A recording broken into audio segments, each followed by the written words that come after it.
Hey truckers, here is part 3 of I Have a City in an Alternate World.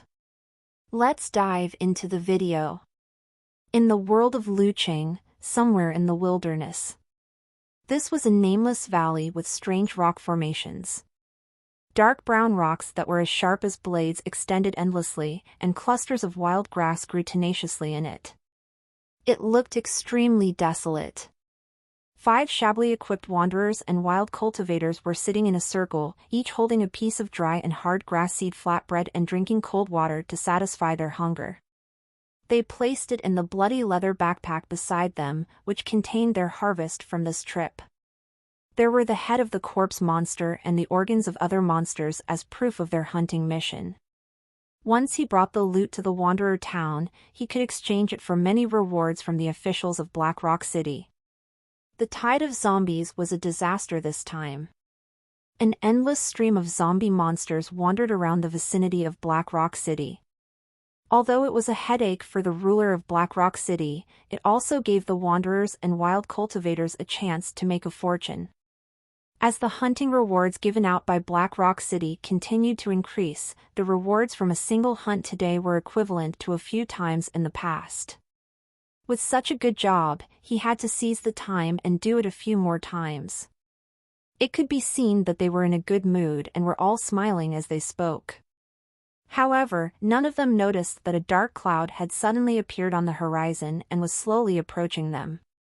It was only when the dark cloud was about to engulf them that a wandering cultivator in the group noticed something unusual. "Big brother, look at what's flying in the sky." A thin man frowned and looked at the sky for a while, then turned to the brawny man beside him. CHCK for US Tirais on no/v/l/bin. C0M. The brawny man, who was called Big Brother by the skinny man, looked up at the sky and saw a group of strange black birds with blood-red eyes swarming over. Their target was none other than them. The wild cultivators in the wilderness had a high sense of danger, which was why they were better than the cultivators in Lucheng. Before the Big Brother could give a warning, the other companions who had noticed the strange bird's unusual behavior had already drawn their weapons and started to attack the death bird. Crackling sounds rang out non-stop. Although the virus carried by these death birds was very terrifying, they were very fragile by themselves. A large number of them were instantly knocked down by the weapons of the few people. However, the death birds were not afraid of death. If their target was not infected with the virus, they would not give up. As more and more dead birds piled up on the ground, someone was finally injured by the dead birds that had escaped the net. The injured person had yet to realize the terror of this poison. As he moved vigorously, the poison's attack speed suddenly accelerated, and his movements also slowed down unknowingly. One of his companions noticed his abnormality, but he had no time to deal with the overwhelming death birds. Finally, when a trace of black gas spread to his face, the injured man's expression changed dramatically. An unnatural muscle twitch appeared on his face, and it became more and more serious. If one looked closely at his eyes, they were already covered in blood like a spider web. Plop! The wounded man suddenly fell to the ground. His limbs were twisted in an exaggerated way, which made him look extremely ferocious. "Old Amo, what's wrong with you?"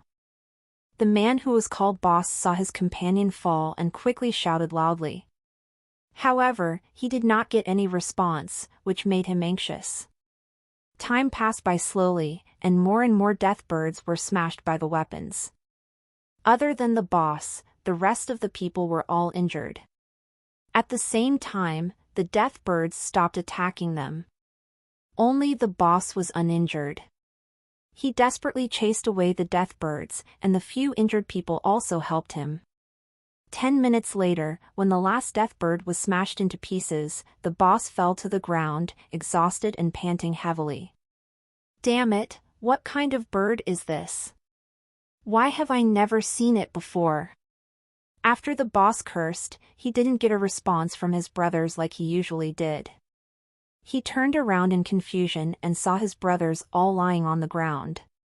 Their limbs were twisted and deformed, and their faces were covered with a layer of gray-white skin that only the dead would have. Damn it, what's wrong with you guys? The boss's eyes were about to pop out of their sockets.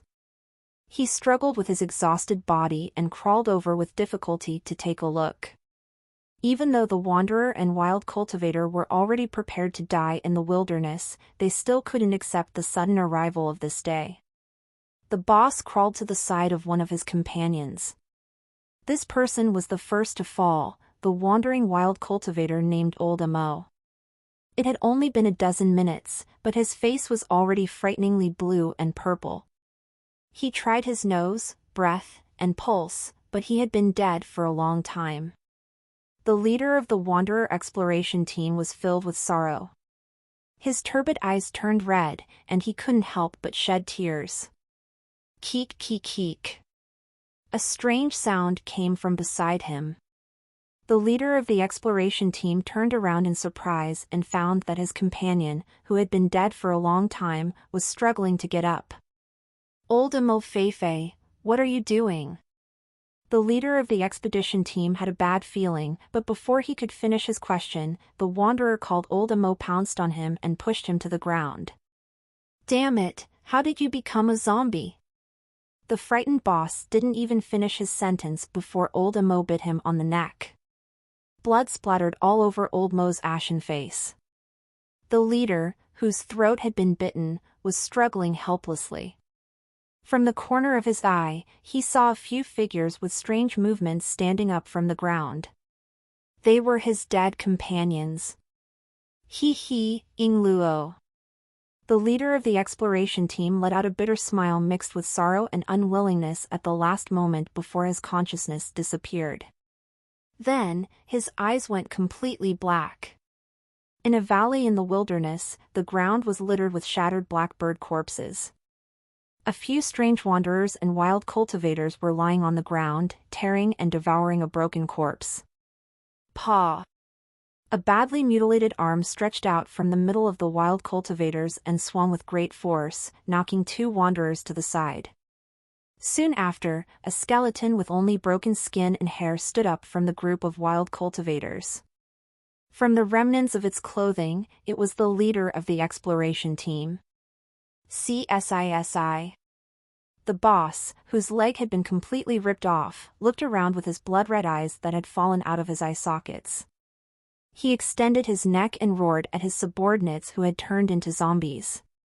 He then picked up the weapons that had fallen on the ground, turned around, and walked towards the direction of Black Rock City. The subordinates also picked up their weapons and continued to follow their former boss, staggering forward in the wilderness. If one were to look down from the sky, they would see the corpses of wanderers crawling up from the ground as the death birds passed by. They would then pick up their weapons and slowly head toward Black Rock City. This group continued to expand and gather, from the original scattered stars, gradually turning into a dense black cloud. After Tang Zhen and the others finished eating, he instructed Murong Ziyan to look after the house.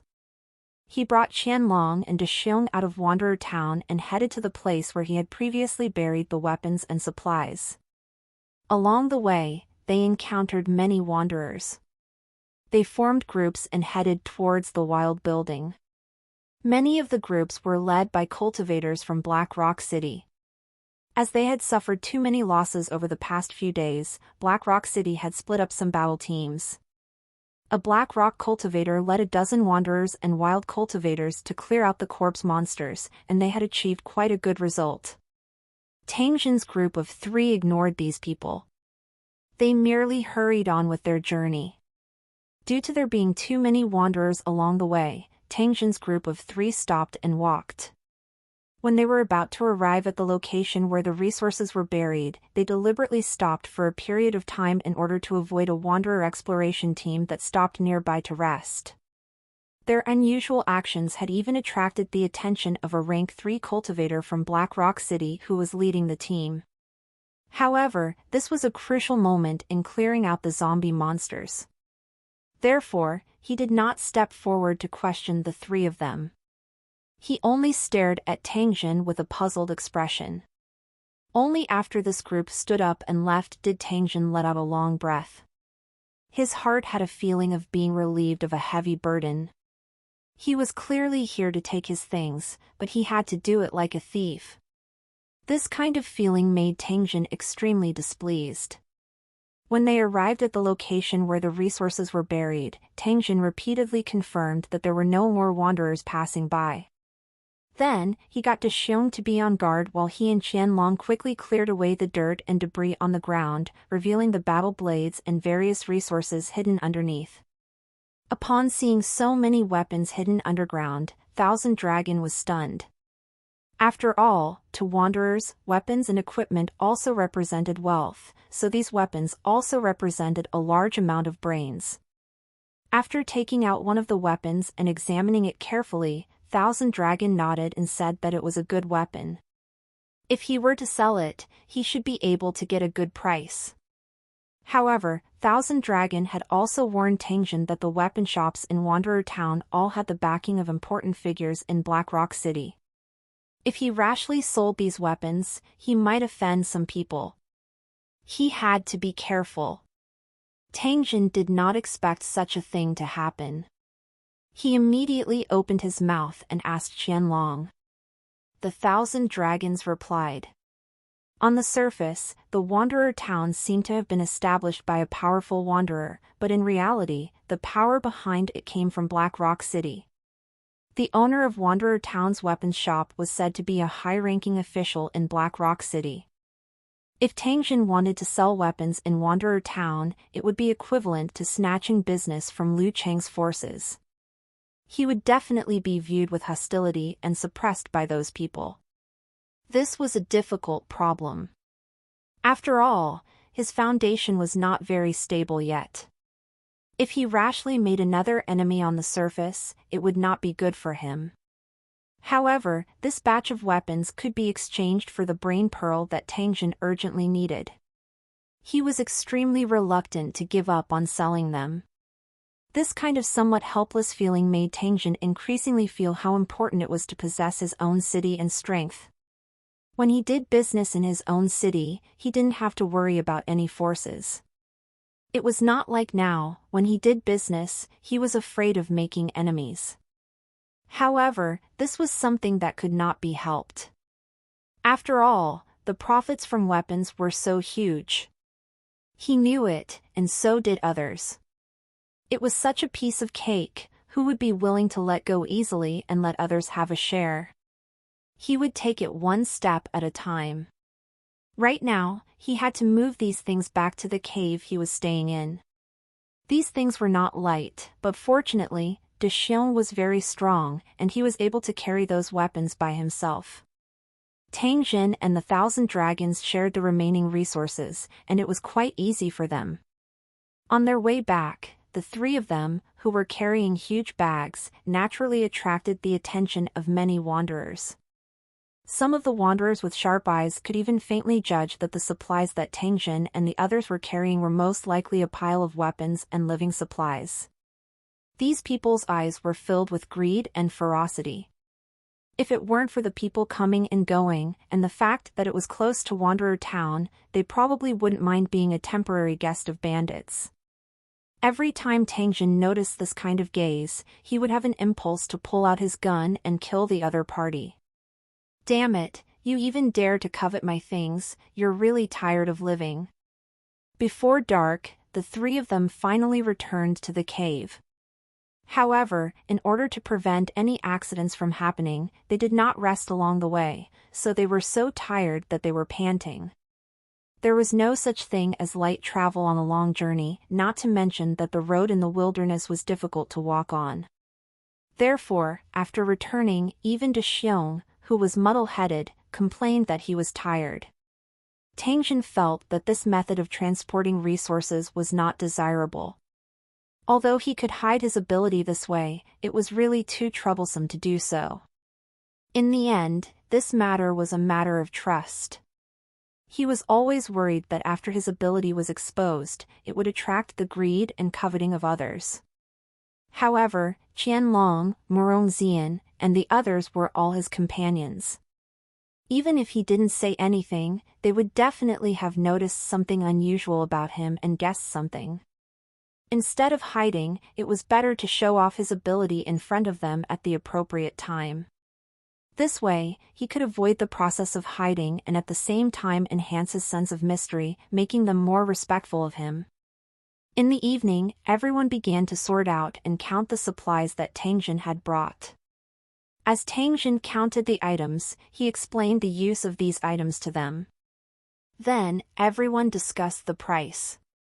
Among the items he had brought this time, other than the steel knives, there were lighters, soap, refined salt, binoculars, and other miscellaneous items. He didn't have a plan when he went shopping. He just went to the supermarket and bought whatever he liked. Murong Ziyan was an ordinary wanderer. How could she have seen so many new things? Everyone listened to Tang Jin's explanation as they fiddled with it curiously, their eyes filled with surprise. Tang Jin generously waved his hand when he saw this, telling them to take whatever they liked. In any case, these things were not worth much money. Tang Jin would definitely not treat his subordinates badly. Hearing this, everyone's faces naturally brightened. They looked at each other and immediately began to pick in high spirits. It wasn't easy to do business in the Wanderer Town's market, and one had to buy a stall first. The price of a good stall was higher, and the price of a remote stall was cheaper. If one had enough money, they could even rent some houses as a shop. Tang Jin had originally planned to rent a shop, but after hearing the price Qianlong stated, he immediately dispelled that thought. The rental price of this shop was too high, and he was currently lacking in brains, so he naturally would not waste money on this. Thus, he decided to rent a normal stall to sell the resources he brought, and Qianlong would be in charge of the sales. He didn't need to worry about the details of the sales. He just needed to deliver the goods on time. After they woke up early the next morning, Qianlong brought Tang Jin to the stall rental area in Wanderer Town and rented an unremarkable stall. Over the past few days, the shops in Wanderer Town had been very popular. Due to the large number of wanderers coming in from the outside, business had naturally flourished. The remaining few shops had almost all been rented out. After renting the stall, the two of them returned to the cave to carry the goods.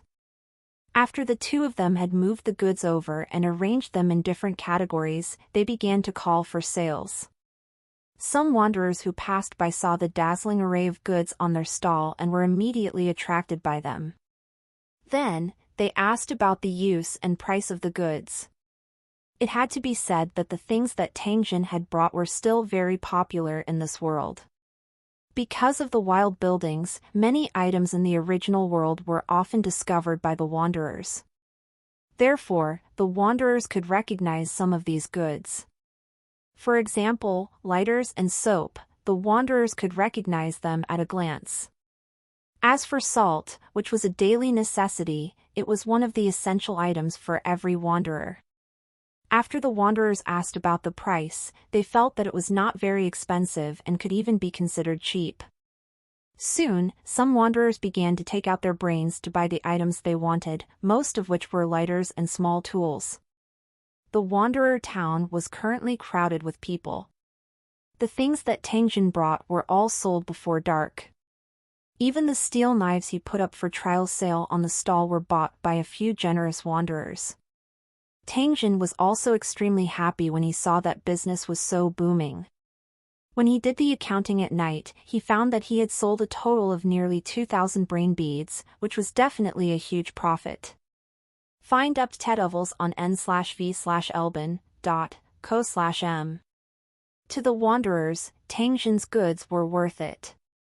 To Tang Jin, it was just a matter of 1,000 to 800 yuan, but he actually got 2,000 brain beads in exchange. This was even more of a profit. It was just a difference in values. Anyway, they were not at a disadvantage. Tang Jin was in a good mood.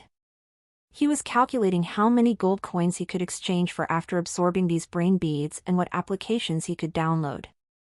During dinner, the cave was filled with laughter.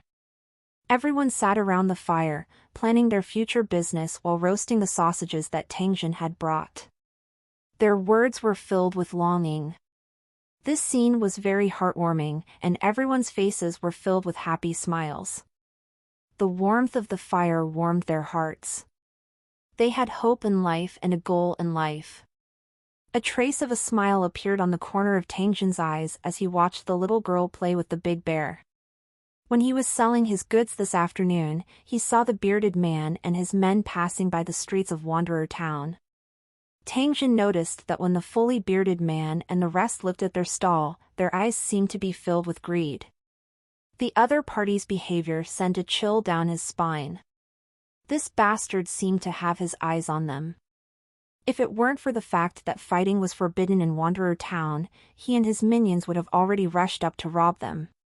Tangjin hoped that this group of people would rob them.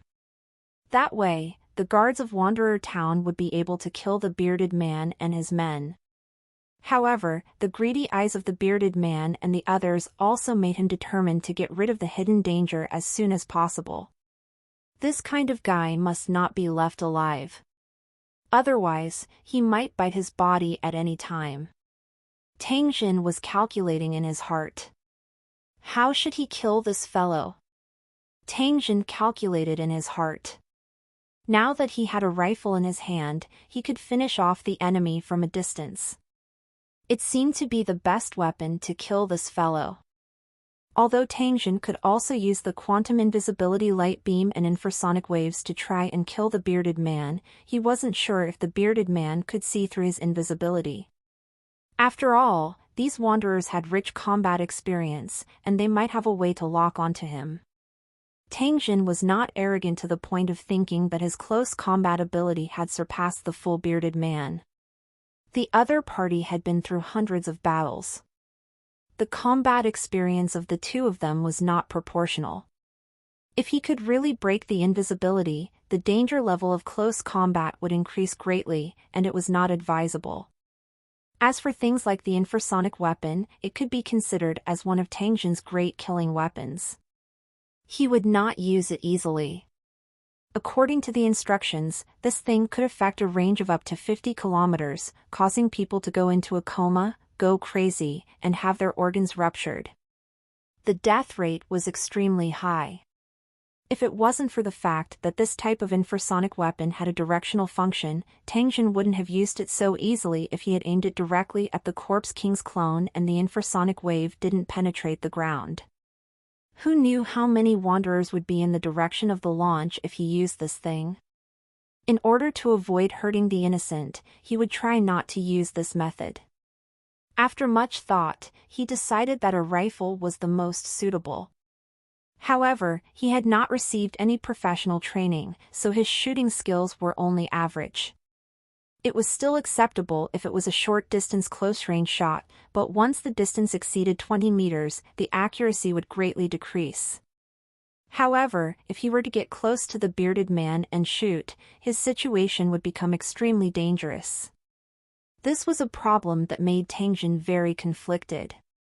If he could improve his shooting skills, then he would have more confidence in killing the bearded man.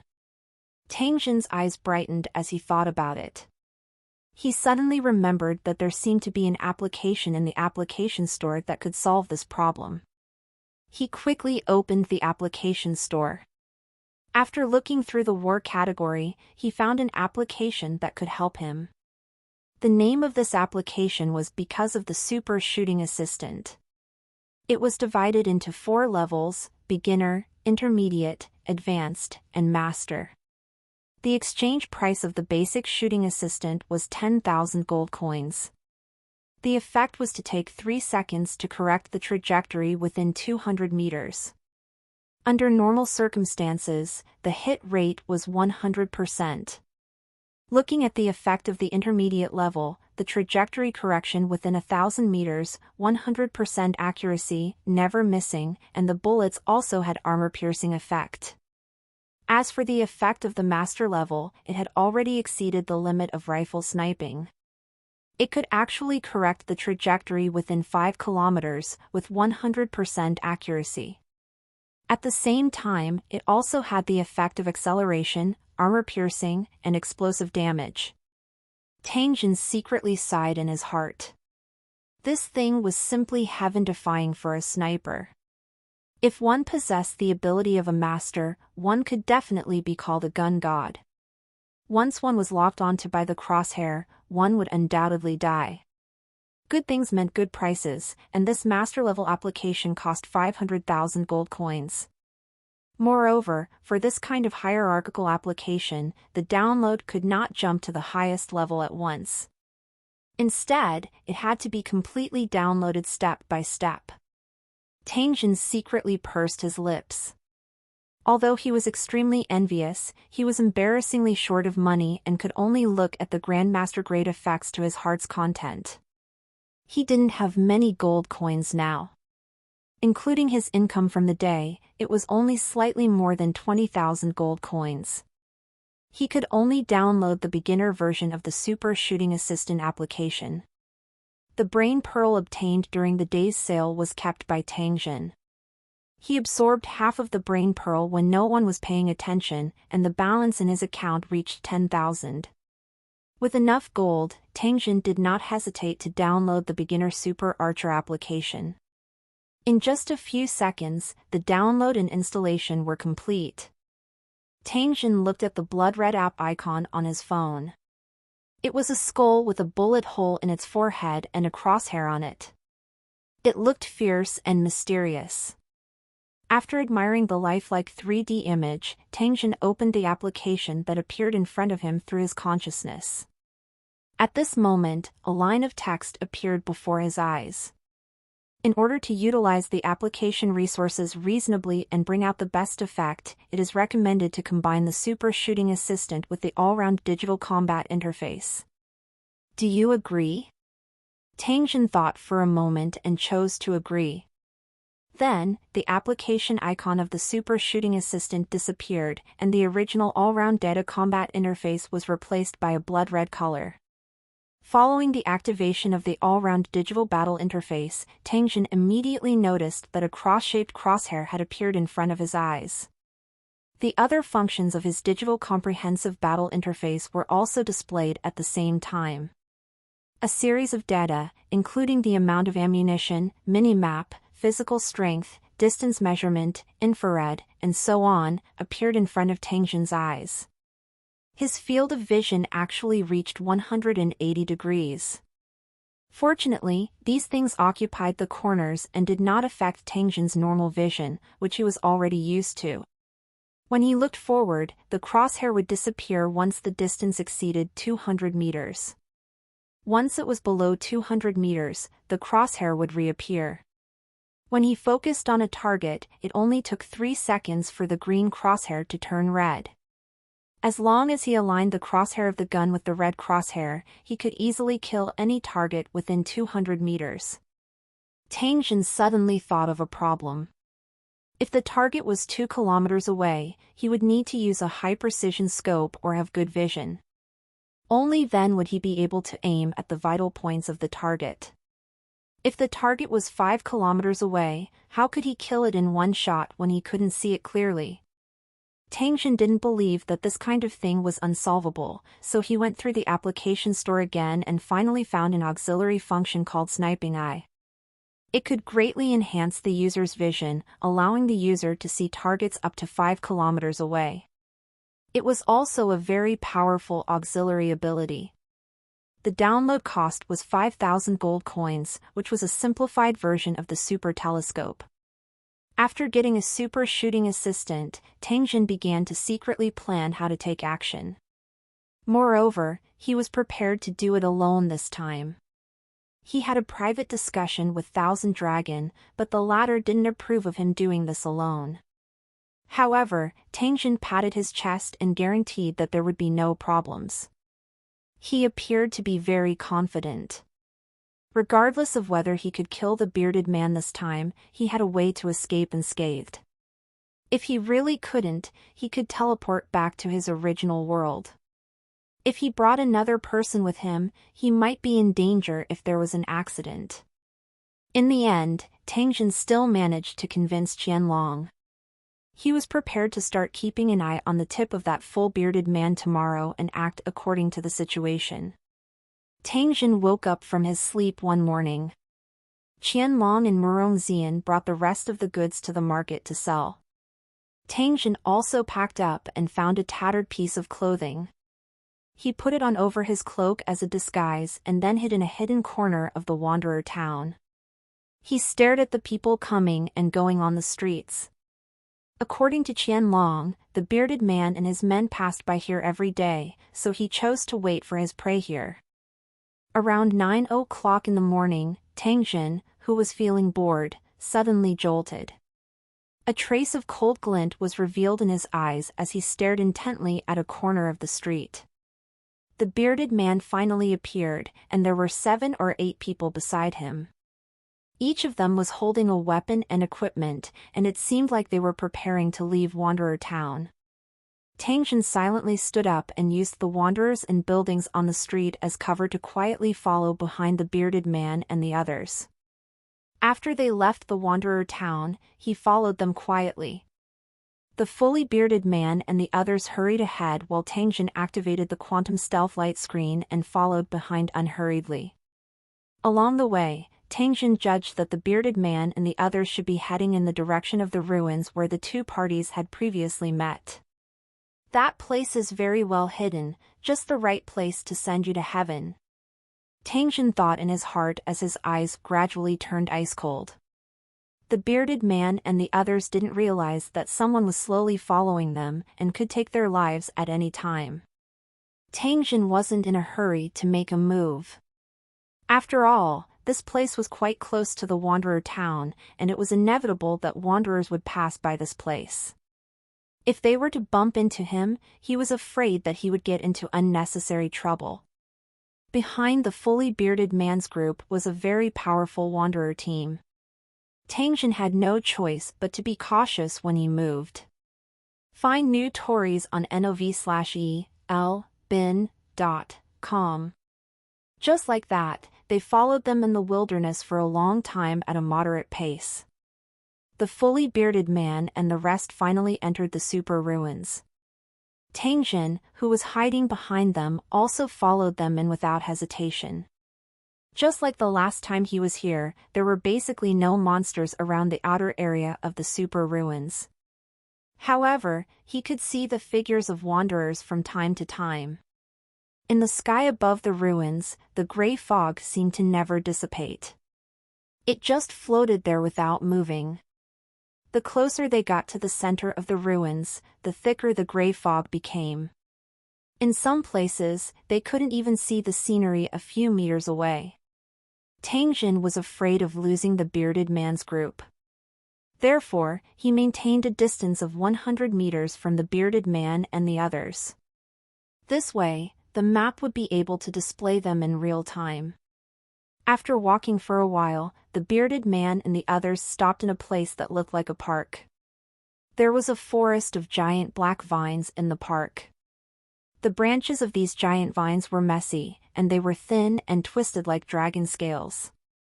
They looked like ferocious ghosts. From time to time, the cries of monsters could be heard from the forest. The cries were very mournful and made people's hair stand on end. After the bearded man and the others conversed for a while, they took out some ropes, nets, and other miscellaneous items from their bags. Then, these people split up. Looking at their appearance, they seemed to be setting up some kind of trap. Tang Jin was curious in his heart. Therefore, he was not in a hurry to attack. Instead, he quietly lay on the top of a pile of ruins and expressionlessly observed the actions of the fully bearded man and the others.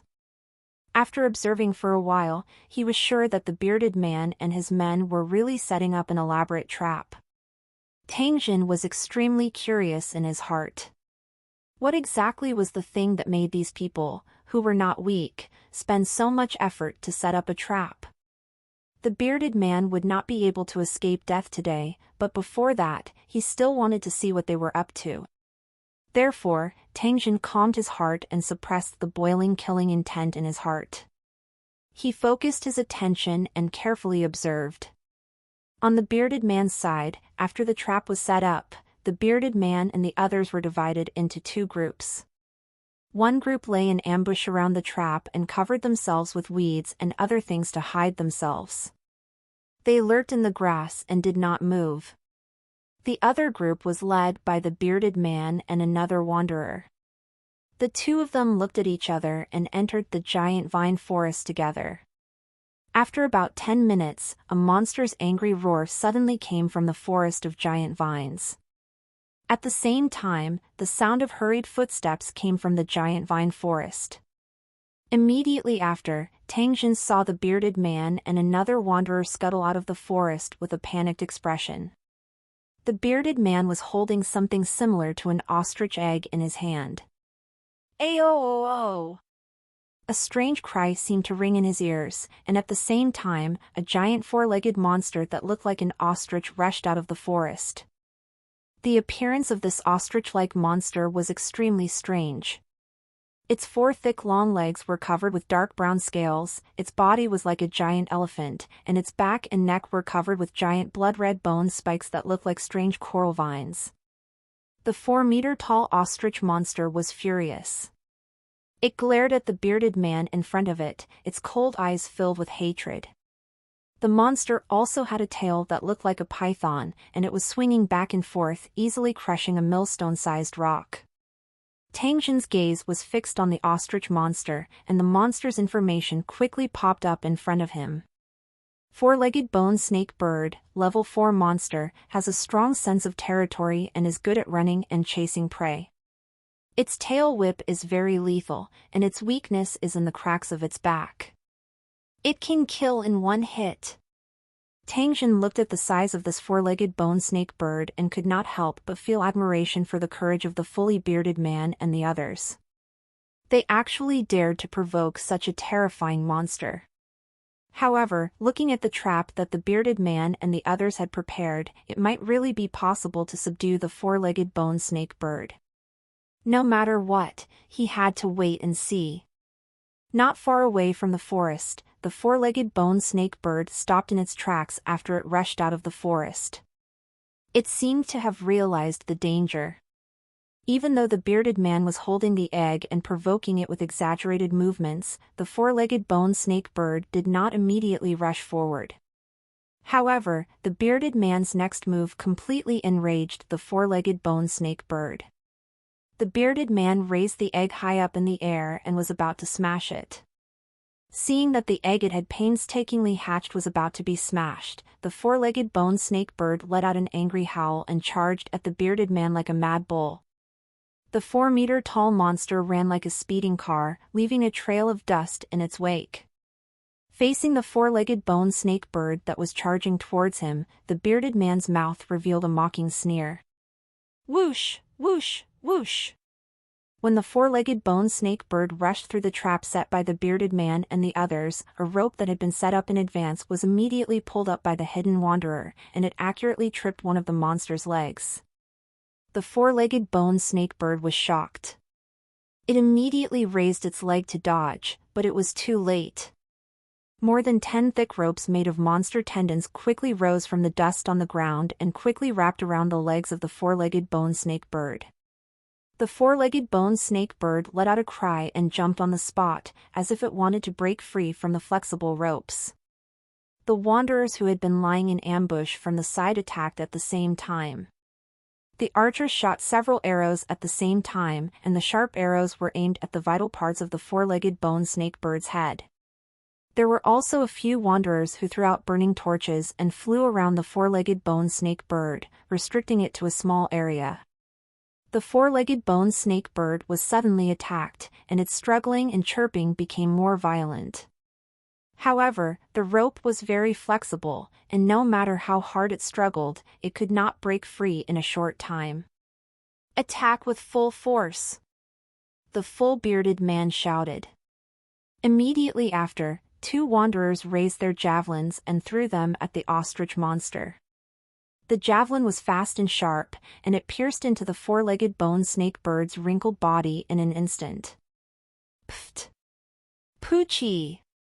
2 soft sounds. The javelin pierced the chest of the four-legged bone snake bird, and blood flowed down the wound and covered the monster's body.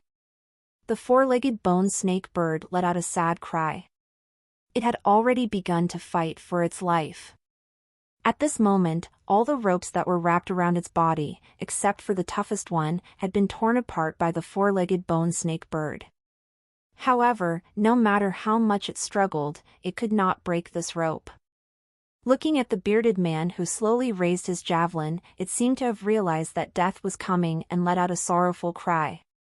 When the wanderers, including the bearded man, saw that the four-legged bone snake bird's struggling movements had slowed down, they launched even more frenzied attacks. The eyes of Tangjin, who was hiding a short distance away, focused.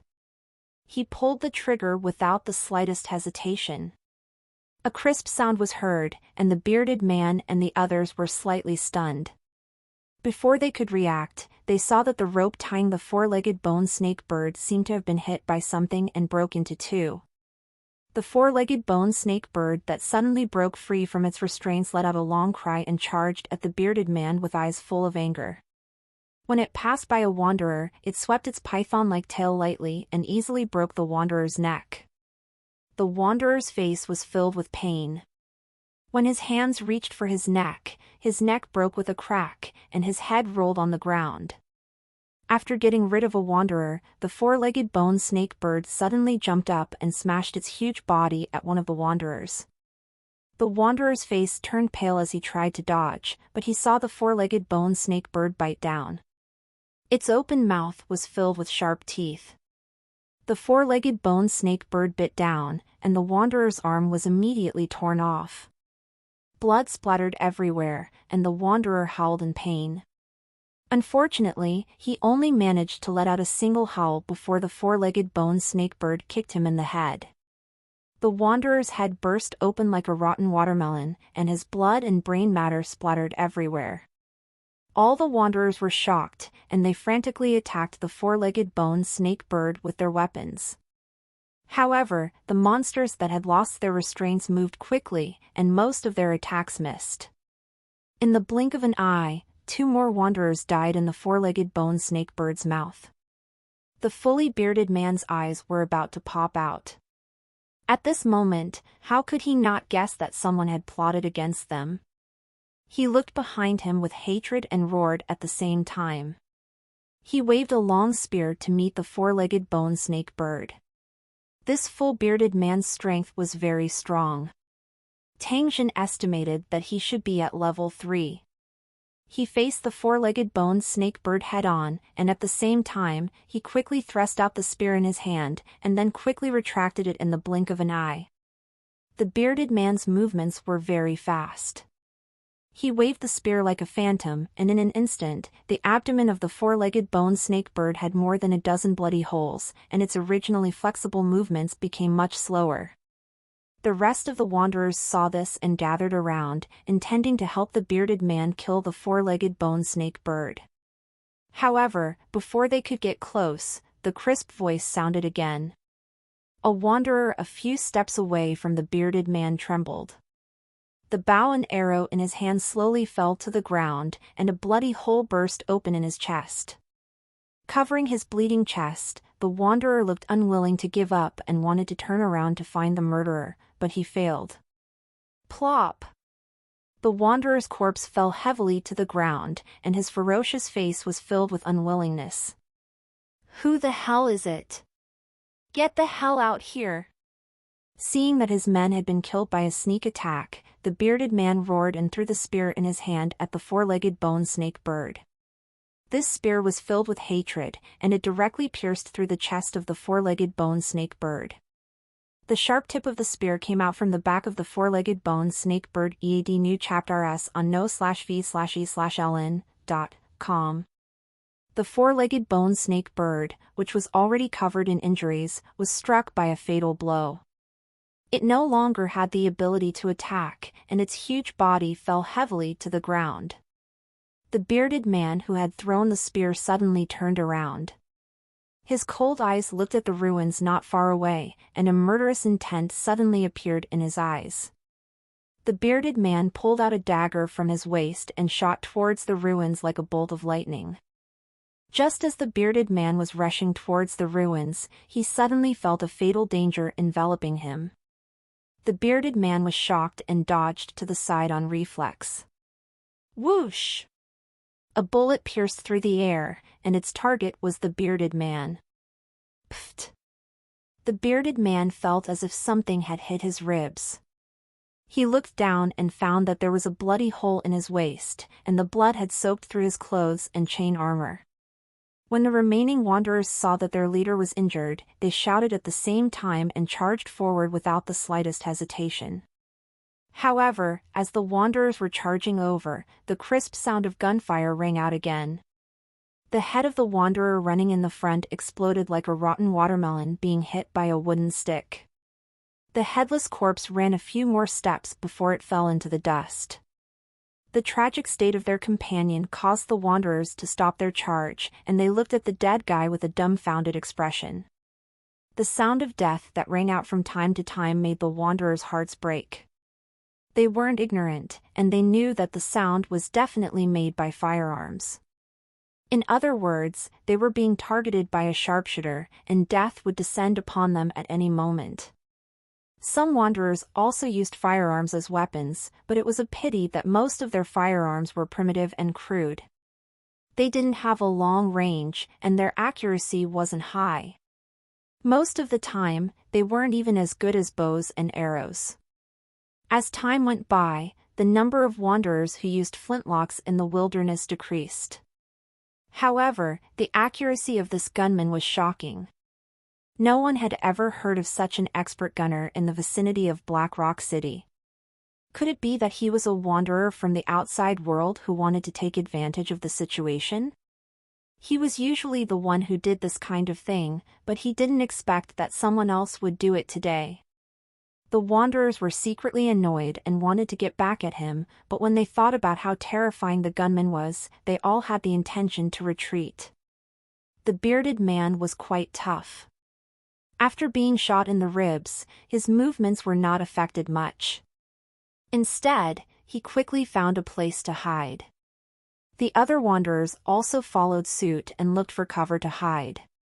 Discover NW Chapter SNN0EL by.com.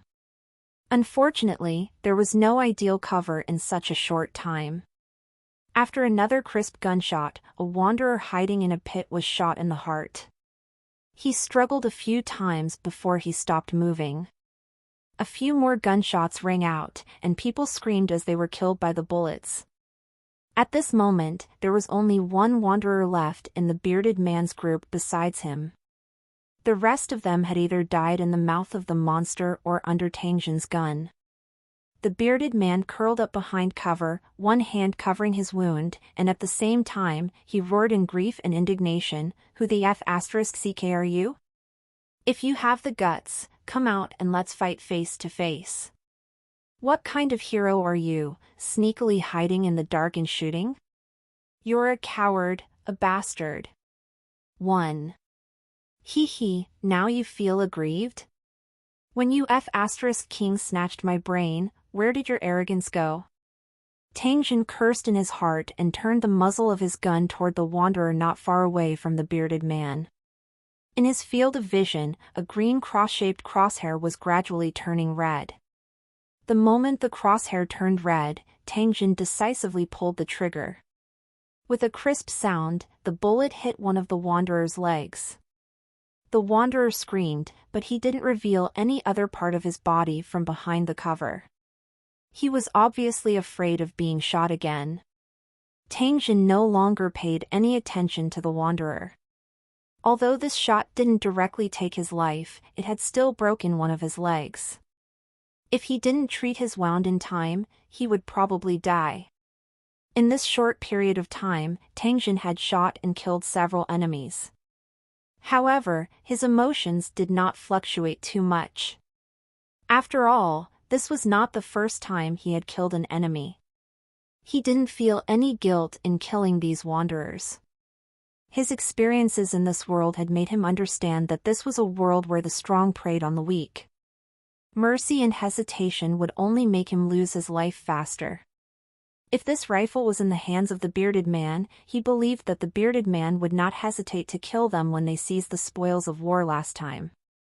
Seeing that his last man had lost his ability to fight, the full bearded man's fear and grief could not be described with words.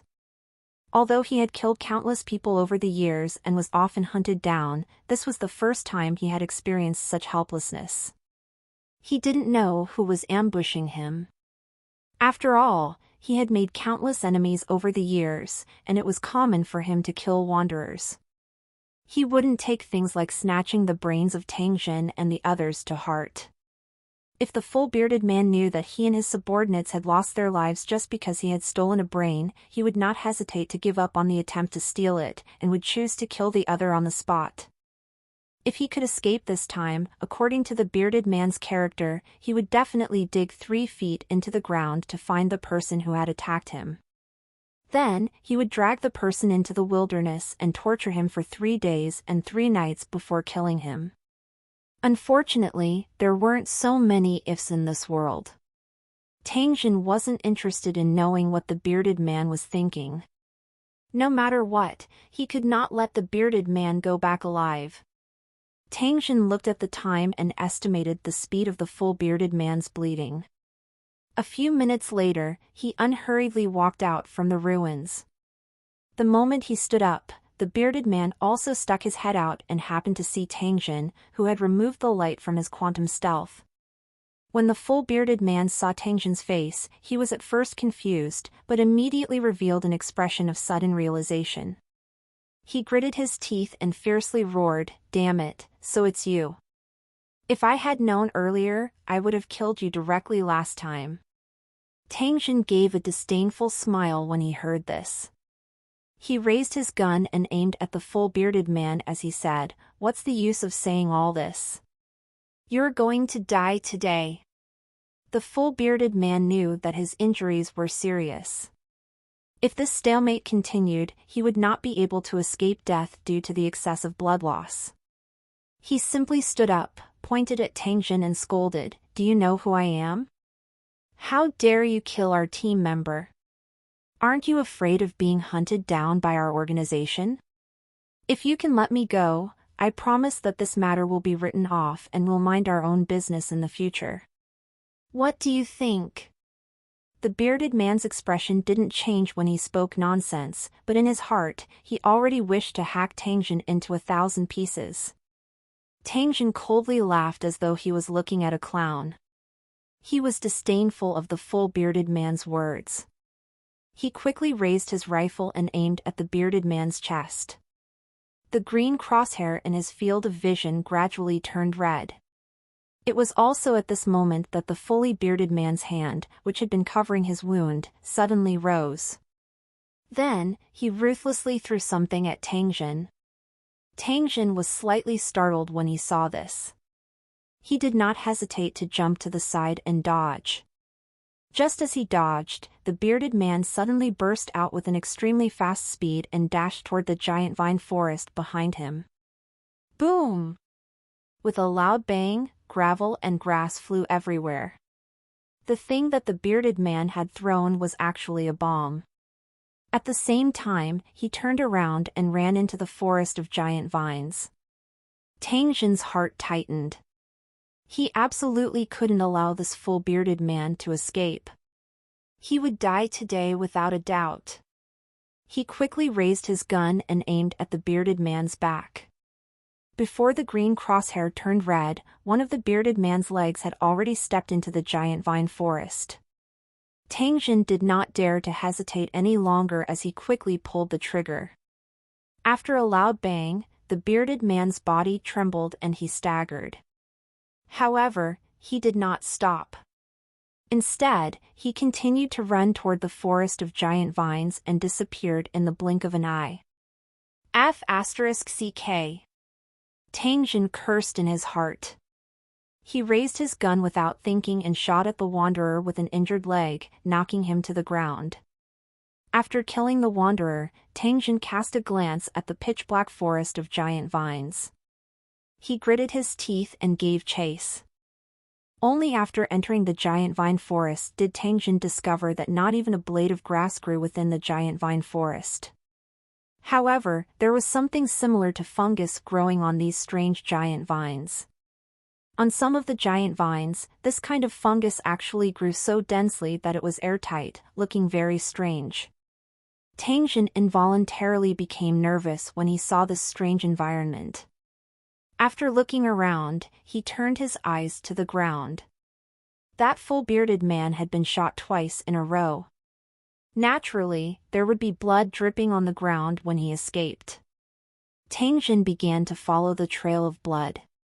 Tangjin estimated the amount of blood the bearded man had lost and concluded that this guy couldn't run far.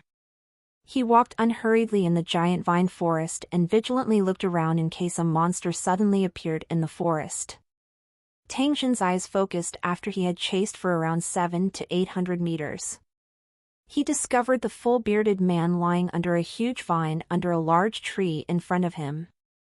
At this moment, the full-bearded man's entire body was covered in blood and he was already on the verge of death.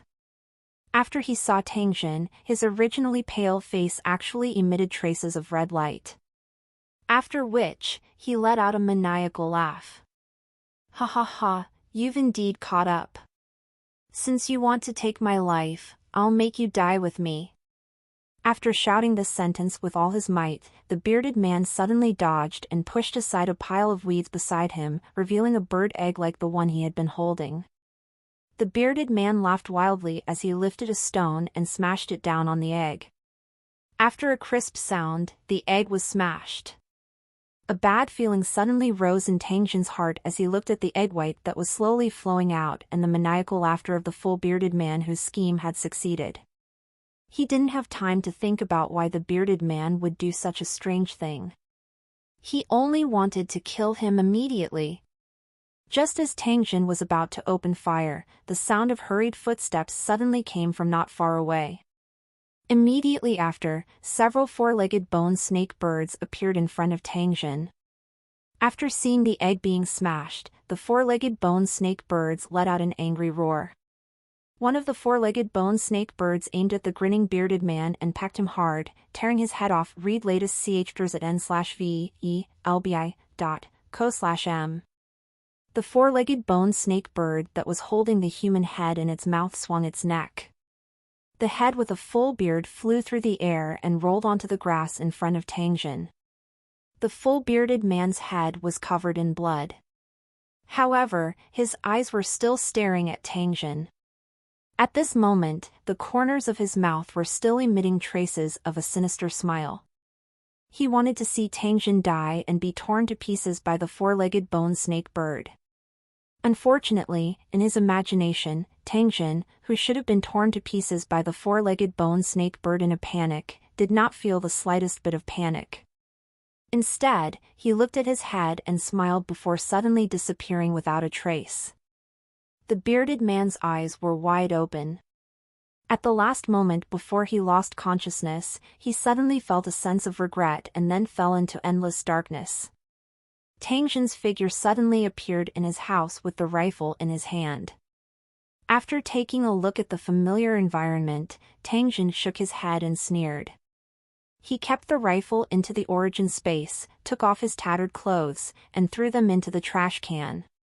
The operation this time around was a little dangerous. If it was not for this teleportation function, Tangjin did not dare to guarantee that he would be able to escape from the pursuit of a few furious four-legged bone snake birds. This full-bearded man was really good at tricking people, even trying to trick him before he died. Tangjin sighed. Although he had gotten rid of the fully bearded man's group today, it was still unknown if he could escape the investigation of the group behind the fully bearded man. Although there was the matter of his spoils of war being snatched, they did not have any mortal enmity. If it was not for the full-bearded man's greedy gaze when he looked at the stall, Tangjin might not have had to kill the full-bearded man. However, since he had such thoughts that he should not have, Tangjin would definitely not let him stay. Forget it, I'll take one step at a time. If I'm really pissed off, I'll kill all of you even if I have to risk my life. I can teleport anyway. Let's see who will have the last laugh. Tang Jin waved his fist as a trace of battle intent was revealed in his eyes. Since he had returned home, he might as well go out and buy some things. Only the heavens knew if the four-legged bone snake bird was still in its original spot. Tang Jin did not want to take this risk. After washing up, Tang Jin left the house. This time, he was going to the provincial capital to buy a few goods that were not available in the local area. The bus moved rapidly on the highway and arrived at the provincial capital after a few hours. Tang Jin got off the bus and found a taxi, heading straight to the most prosperous area of the provincial capital. Tang Jin, who was sitting in the taxi, was thinking about his development plan in the Lu City world for the next period of time. The descent of the undead race caught Tang Jin by surprise. They were not ordinary monsters, but an organized invader. They massacred all the living creatures they encountered, which created a great obstacle for Tang Jin's city construction. Tang Jin, who originally regarded Black Rock City as his imaginary enemy, had now listed the Undead Clan as his #1 enemy. Under the circumstances of becoming enemies with the spiritual Brain Corpse King, Tang Jin's primary task was to clean up the wild buildings that the Undead Clan had descended on the Tower World.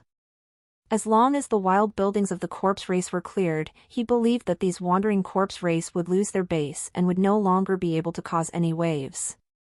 During this period of time, he had invested a lot of money into the world of Luqing. Now that there was a powerful enemy of the undead race, he had to form a team to fight against it. This also meant that he had to invest more money. The money in Tang Jin's hands was obviously not enough. Tang Jin's trip to the provincial capital this time around was also with the goal of finding a new source of income. He had stored quite a few items in his inner space, including the green jade stone he had obtained from the Black Rock City Square. Tang Jin had looked up some information on the way here, and he was more and more convinced that this thing was jade. If that was the case, judging from the quality of the jade, it should be able to sell for a good price. Golden Jade Jewelry was a very famous jewelry chain group in the Federation. It was said that its assets were close to 100 billion yuan, and the chain stores were opened all over the country. At this time, Tang Jin was sitting in a jewelry chain store of the group located in the provincial city, waiting for the results of the appraisal of the jade for sale. Looking at the valuable jewelry on the counter, his eyes flashed with a thoughtful look. The results of the appraisal came out. It was confirmed to be a top-grade jade with excellent quality. After some discussion, Tang Jin sold this piece of jade for 20 million yuan. When this huge sum of money was transferred to his account, Tang Jin's blood pressure soared. Fortunately, his self-control was extremely strong, so he didn't lose his composure in front of others. After leaving the jewelry store, Tang Jin went to the shopping mall. After a big shopping spree, he bought a second-hand house in a pretty good location through a real estate agent. The area of the house was 180 square meters. Moving in with a bag also saved Tang Jin a lot of trouble. He had earned over 10 million in a day and spent over $1 million in the blink of an eye. This kind of experience made Tang Jin, this poor kid, feel as if it had been a lifetime ago. However, it was only at this moment that Tang Jin discovered that other than the initial excitement, money could no longer bring him any stimulation. On the contrary, his desire to build a city had become stronger and stronger after he no longer lacked money. Tang Jin waved his fist. After feeling the powerful strength within his body, he confirmed that this was the goal he was pursuing. After having the funds in his hands, Tang Jin began his plan. The first was to pay back the money, to pay off his adoptive father's loan. However, this matter needed Tang Jin to take time to do it, and he couldn't make a big fuss. The second matter was to solve the problem of weapons and equipment. The weapons used by the Wanderers were very messy, and most of them were of poor quality. On the battlefield of life and death, a piece of equipment with poor quality was likely to take the life of the user. Tang Jin didn't want his men to wear this kind of equipment and fight with monsters, so he had to do a good job in terms of protection. Originally, he had planned to equip his future subordinates with protective gear such as explosive armor. However, after reading some comments on the internet, he found that the defensive capabilities of the explosive armor were very limited. It was not practical to use it in cold weapon battles. It seemed that if the conditions allowed, he would still have to make it himself. If not, he could hire someone to make it. Tang Jin only needed to get people to process the suitable metal into parts and then send it to the other world for assembly. If it really didn't work, he would find an excuse to directly complete the production and then bring it to the world of Luqing. There were all sorts of things to do these days. He believed that no one would make a fuss about making some armor. In addition to the information on this plate armor, Tang Jin also paid attention to the information on the stab-proof suit and chainmail. Among them, a type of chainmail made of metal spring pads attracted his attention. This type of chainmail had a good appearance. It was said to have a very good protective power and the price was also relatively suitable. A set of long chain armor cost about 2,000 yuan. Jin Tang calculated that if he bought 100 sets, it would cost about 200,000 yuan. Of course, Tang Jin wouldn't buy so many at once. He planned to buy a few sets first to see the effect. If it was possible, he would produce them himself. After paying and leaving his address, Tang Jin ordered a few more stab-proof clothes. Then, he began to browse weapons such as bows and crossbows. These things were also sold online, but the quality was hard to say. Tang Jin chose a few more famous shops and paid to order 10 pieces. After estimating the price of entrusting a factory to manufacture a set of armor, Tang Jin felt that it was a little expensive. Even if he had a large sum of money in his hands, it did not mean that he could casually waste it. Should he hire a group of people and produce it himself? As Tang Jin thought about this, he took out his phone and called one of his ex-coworkers.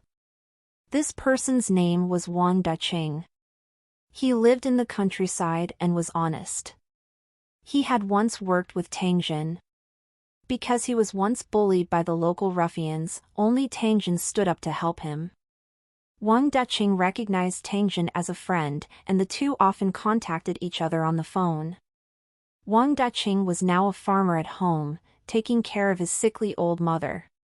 When he was free, he would enter the city to work part-time to support the family.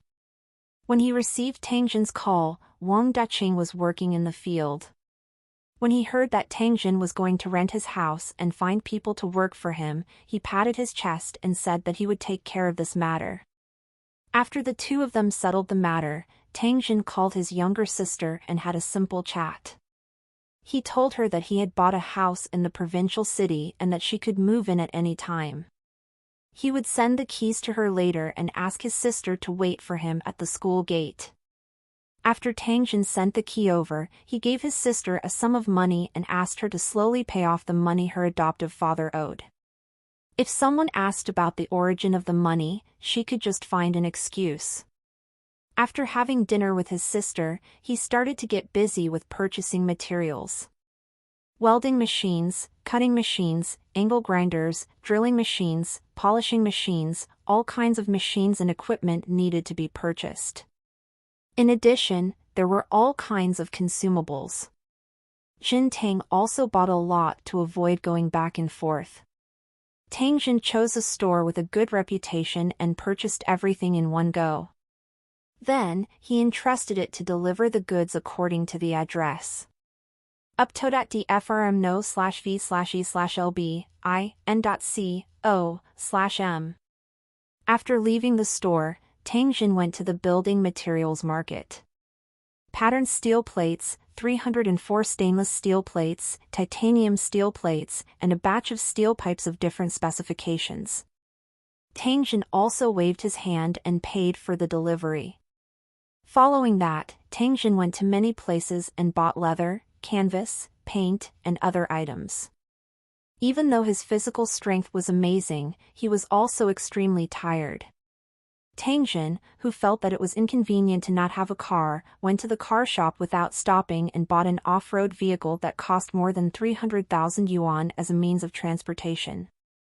The driver's license had already been taken. After Tang Jin finished the procedures, he drove back to his residence and found a pen and paper to count the materials he had bought. In order to keep a low profile, Tang Jin didn't plan to bring the motor vehicle to the world of Luqing. However, with the arrival of the undead race, he couldn't keep a low profile anymore.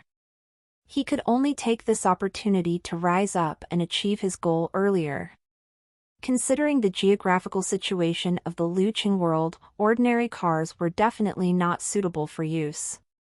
However, some agricultural tractors seemed quite suitable, as they were also sturdy and resistant to construction. Tang Jin had his eyes on a four-wheel tractor with front acceleration. The tires were thick and the horsepower was high.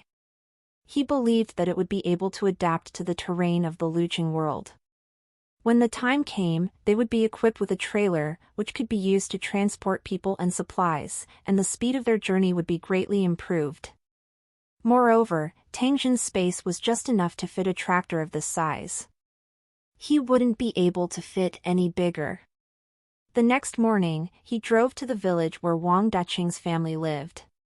After driving for a few hours, Tang Jin arrived at the small village where Wang Daqing's family was located. It was a place with beautiful scenery beside the mountains and rivers.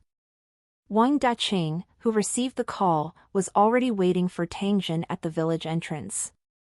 After seeing him come, he got in the car and led the way to his home. Wang Daqing's house was at the edge of the village. It had a large courtyard that covered an area of 2,000 square meters. At this time, the courtyard was filled with all kinds of supplies. After meeting Wang Qingqing's mother and giving her the gifts, Tang Jin and Wang Qingqing went to the courtyard to discuss. Jin Tang told Wang Daqing that he had met a famous director and had gotten an order for a batch of props from him. With the idea of everyone making money, he asked Wang Daqing to come along. He would rent Wang Daqing's place and pay him 5,000 yuan a month to take care of the management. He would be paid 10,000 yuan a month, but he had to do a good job. Regardless of whether Wang Daqing believed Tang Jin's words or not, Wang Daqing nodded and agreed without any hesitation just because of the monthly income of 15,000 yuan. After the communication between the two sides was completed, the next thing was easy to handle. Tang Jin first gave Wang Daqing 50,000 yuan and asked him to find someone to build a simple colored steel shed in the courtyard to block the view of outsiders. Then, he found a group of helper and an electrician to install and connect the equipment and circuits. There were a lot of young men who worked in the village, and they were all familiar with electric welding and cutting. Wang Daqing went out for a walk and found 6 people. They were naturally happy to be able to work at home with a high salary. Seeing that the manpower was ready, Tang Jin handed a drawing to Wang Daqing. This was a drawing of armor. The front chest and back of the heart were protected by a whole steel plate, and the waist and abdomen were drilled with small steel plates and arranged on thick leather with rivets. Inside the cowhide, a layer of canvas had to be sewn, and the total weight was close to 20 pounds. There was also a helmet, leg armor, and other parts, which looked quite complicated. Tang Jin wanted to ensure the quality. As for the speed, he believed that Wang Qingqing knew what to do. This was the first item that Tang Jin requested to make, and there were a total of 1,000 pieces.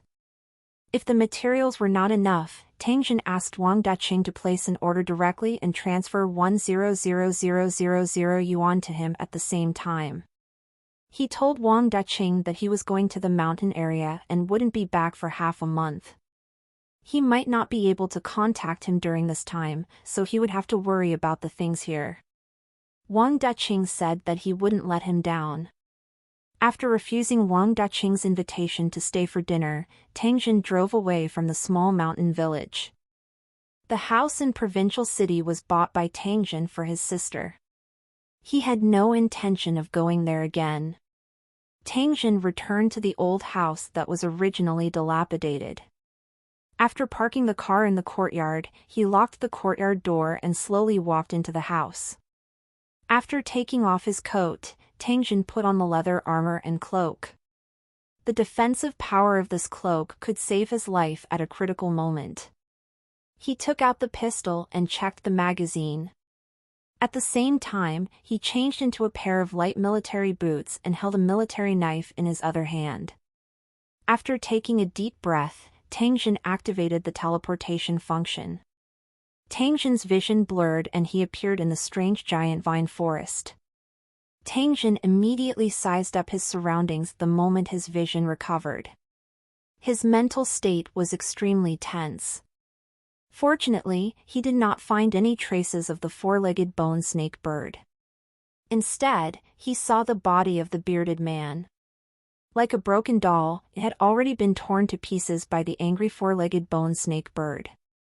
Tang Jin did not dare to have the slightest hesitation when he saw the miserable state of the full-bearded man. He immediately broke into a mad dash and dashed out of the giant vine forest like the wind.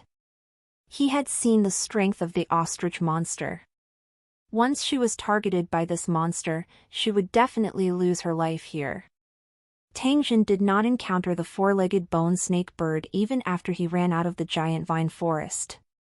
Tang Jin could not help but secretly feel that he was lucky. After he left the forest of giant vines, he saw the corpses of the wanderers he had killed scattered in the grass. However, they were all incomplete, and it was obvious that they had been gnawed on by some monster. The huge body of the four-legged bone snake bird had been cut into 8 pieces, and the brain was naturally not left behind. There was not a single valuable material left on the body. Looking at the cut marks on the body, it should have been done by a wanderer who happened to pass by. Tang Jin was disgusted by the sight, so he turned his head away and didn't look at it anymore. Then, he walked straight in the direction of the Wanderer town. When he passed by the building where he had encountered the ghouls last time, Tang Jin suddenly had an idea. He now had the assistance of a super marksman. Could he hide in a high place and kill the monsters calmly? Although it was useless for him to level up, he could still collect the brain pearl. After all, a level 2 brain pearl was worth 100 gold coins. Tang Jin made up his mind. After this busy period, he would definitely find an opportunity to return here. He kept feeling that there was a huge secret hidden in the depths of these ruins. The journey back wasn't very smooth. During this time, he encountered the attack of a flock of death birds. Facing the weak but crazy strange birds, Tang Jin was almost hit. In the end, he had to activate the map teleportation function to escape the encirclement. Tang Jin, who still had a lingering fear in his heart, didn't know that once he was scratched by this strange bird, his entire body would stiffen and he would die, following which he would turn into a disgusting zombie. However, just as he escaped from the death birds, he was attacked by another wave of zombies. These zombies dragged their broken limbs and rushed towards Tang Jin. Some of them were even waving weapons in their hands and their movements were very swift. They were only level 1 zombies. As long as Tang Jin was careful, they wouldn't pose any threat to him. The only thing that made him puzzled was that the torn clothes of these zombies were very similar to wanderers. After killing these monsters and removing their brains, Tang Jin continued to move forward. During this time, they had crossed paths with a few waves of wanderers. However, these wanderers had gloomy expressions and seemed to have a lot on their minds. When he arrived at the entrance of Wanderer Town, Tang Jin discovered that the entire town had entered a state of martial law. The walls were filled with archers that had been temporarily summoned. There were also wild cultivators who used flying stones and stone ropes. They looked at the sky as if they were facing a great enemy. Tang Jin was puzzled. After handing over the pass, he directly headed to the market. On the street, he saw 1,000 dragons selling some goods. The two of them exchanged a glance, but neither of them said anything. However, a relieved expression flashed across Thousand Dragon's face. After meeting with Qianlong, Tang Jin went straight back to the cave. He happened to see Murong Ziyan's two sisters cleaning up two death birds at the entrance of the cave. "What's the matter with this strange bird? I can see it everywhere in the wilderness," Tang Jin asked after seeing this. Murong Ziyan was very happy when she saw Tang Jin return. She knew the reason why he went out this time. Now that he had returned safely, it proved that the matter had been settled and Tang Jin himself was also intact. "This is the death bird. After being scratched by it, you will stiffen and die, then become a zombie." Black Rock City had a huge headache dealing with these monsters. They had already recalled all of their cultivators to defend the city. Wanderer Town has also recruited a group of archers to defend against the attacks of these strange birds. Murong Ziyan's words made Tang Jin suddenly understand. The doubts he had along the way were also solved. He had to admire the Spirit Brain Corpse King's plan. He had used a weak bird of death to force the cultivators of Black Rock City to retreat to their nest. Without their unified command, these wanderers and wild cultivators, who were like scattered sand, simply couldn't pose much of a threat to the corpse race. Moreover, the wanderers also had to be on guard against these birds of death. Over 1,000 wanderers and wild cultivators had been killed and turned into zombies recently. As for the wanderers without cultivation, the number of deaths was uncountable. Recalling the fragile nature of the death bird, Tang Jin's heart jolted. If he brought a large number of slingshots and rubber bands, they might become a popular product. This type of slingshot was useless against most monsters, but it was an excellent weapon against the death birds. After all, the death birds would attack in groups and fill the sky. In this case, they could hit the birds with their eyes closed. This way, even the old, the weak, the women, and the children would have the ability to attack and defend against the death bird. After thinking up to this point, Tang Jin immediately ran into the cave and teleported back to his home. After driving around the hardware stores and fishing equipment stores in the entire city, Tang Jin bought nearly 1,000 jean of steel balls, a large pile of slingshots, and a woven bag full of slingshots. Tang Jin teleported back to Wanderer Town after he put the items into his space. After calling for Dexiong to come over and work as a coolie, Tang Jin sent these things to Qianlong's carpet and sold them at a price ranging from 1 to 5 brain beads. At the same time, he also added 100 steel beads for free. When a wanderer saw these slingshots, he went up and asked about them. When he was told that these slingshots could be used to shoot the death birds and could be used regardless of cultivation level, the wanderer bought one out of curiosity. Coincidentally, a flock of death birds was attacking at this time. The countless archers who occupied the high ground in the town immediately set up a defense. For a time, arrows rained down like rain, and death birds would fall from time to time. The wanderers who didn't have long-range attacks hid and dodged the falling arrows and the dead bird's corpse. Tang Jin, Qianlong, and the wanderer cultivator who had bought the slingshot pulled their slingshot at the same time and shot randomly into the sky. In this situation, the advantage of the slingshot was immediately revealed. It was easy to operate and saved energy. The damage caused to the death bird was also very obvious. He was not like the archers and those who used the stone-throwing rope.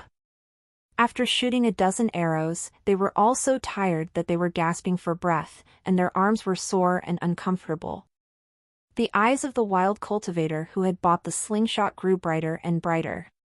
The effect of this slingshot against the death bird was surprisingly good. The wild cultivators who were hiding nearby also saw the scene. Immediately, some of them rushed over, threw down a brain, and excitedly took out their slingshots to join the ranks of killing the death birds. More and more wanderers and wild cultivators risked being injured by arrows and death birds that slipped through the net to buy slingshots. Some wanderers even bought dozens of slingshots at once. As more and more wanderers and wild cultivators with slingshots joined the battle, the death birds in the sky were quickly cleared out, and the ground of the wanderer town was covered with arrows and the corpses of the death birds. Your favorite ovals at n/vl/bin.com.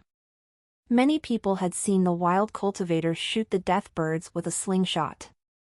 When they looked at the bodies of the death birds on the ground, they found that many of them had been killed by steel balls. Soon, nearly 10,000 wanderers in the wanderer town learned about the new weapon, the slingshot. They all rushed to Tangjin's stall to buy slingshots.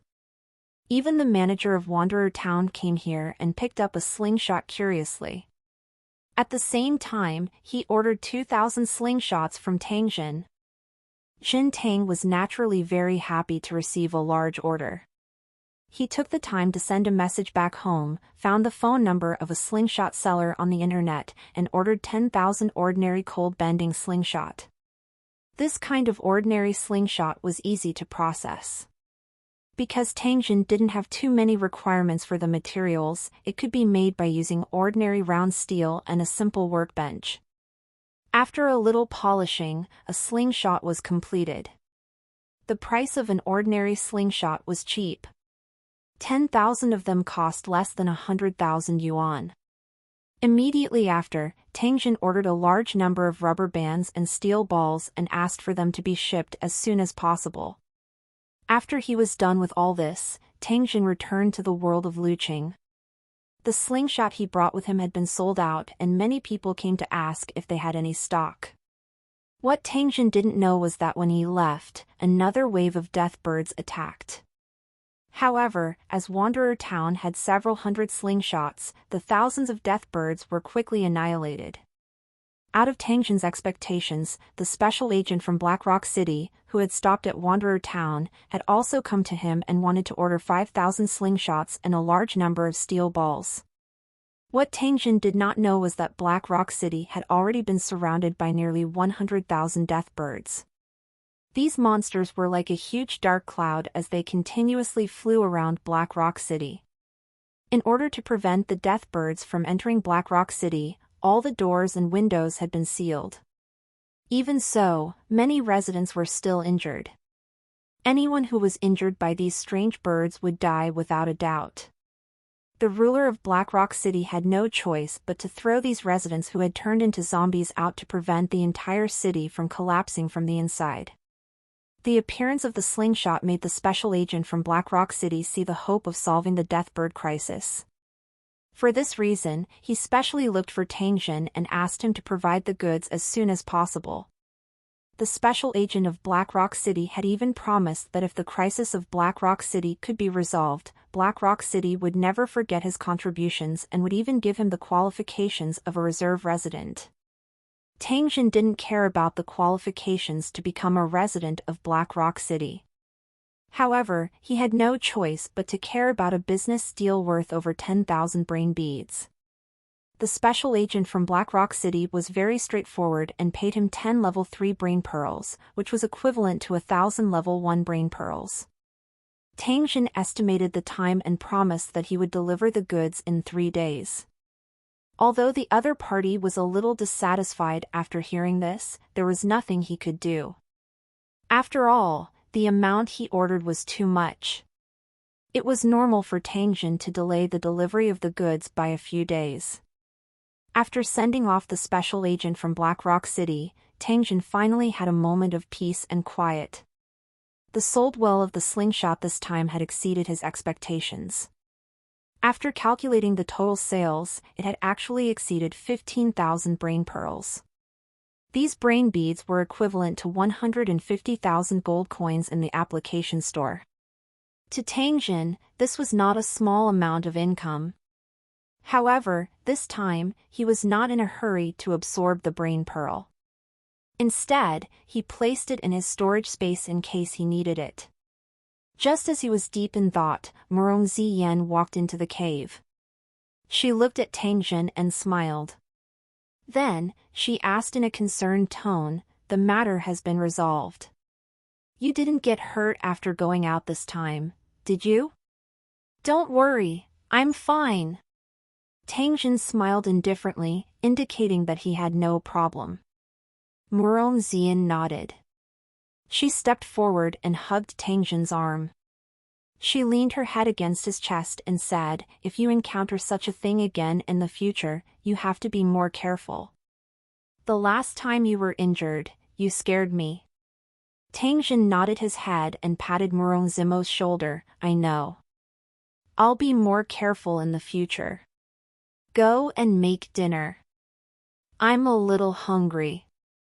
Murong Xian obediently nodded her head and turned around to leave the cave. Tangjin's expression was very relaxed. Not long later, Qianlong closed his stall and returned. The moment he saw Tangjin, he lightly punched his shoulder and asked in a concerned manner, "I saw that guy hasn't come back for a few days, so I think you've dealt with him. He's not injured, right?" Tangjin nodded and said with lingering fear, "It was a little dangerous. I was almost tricked by that bastard.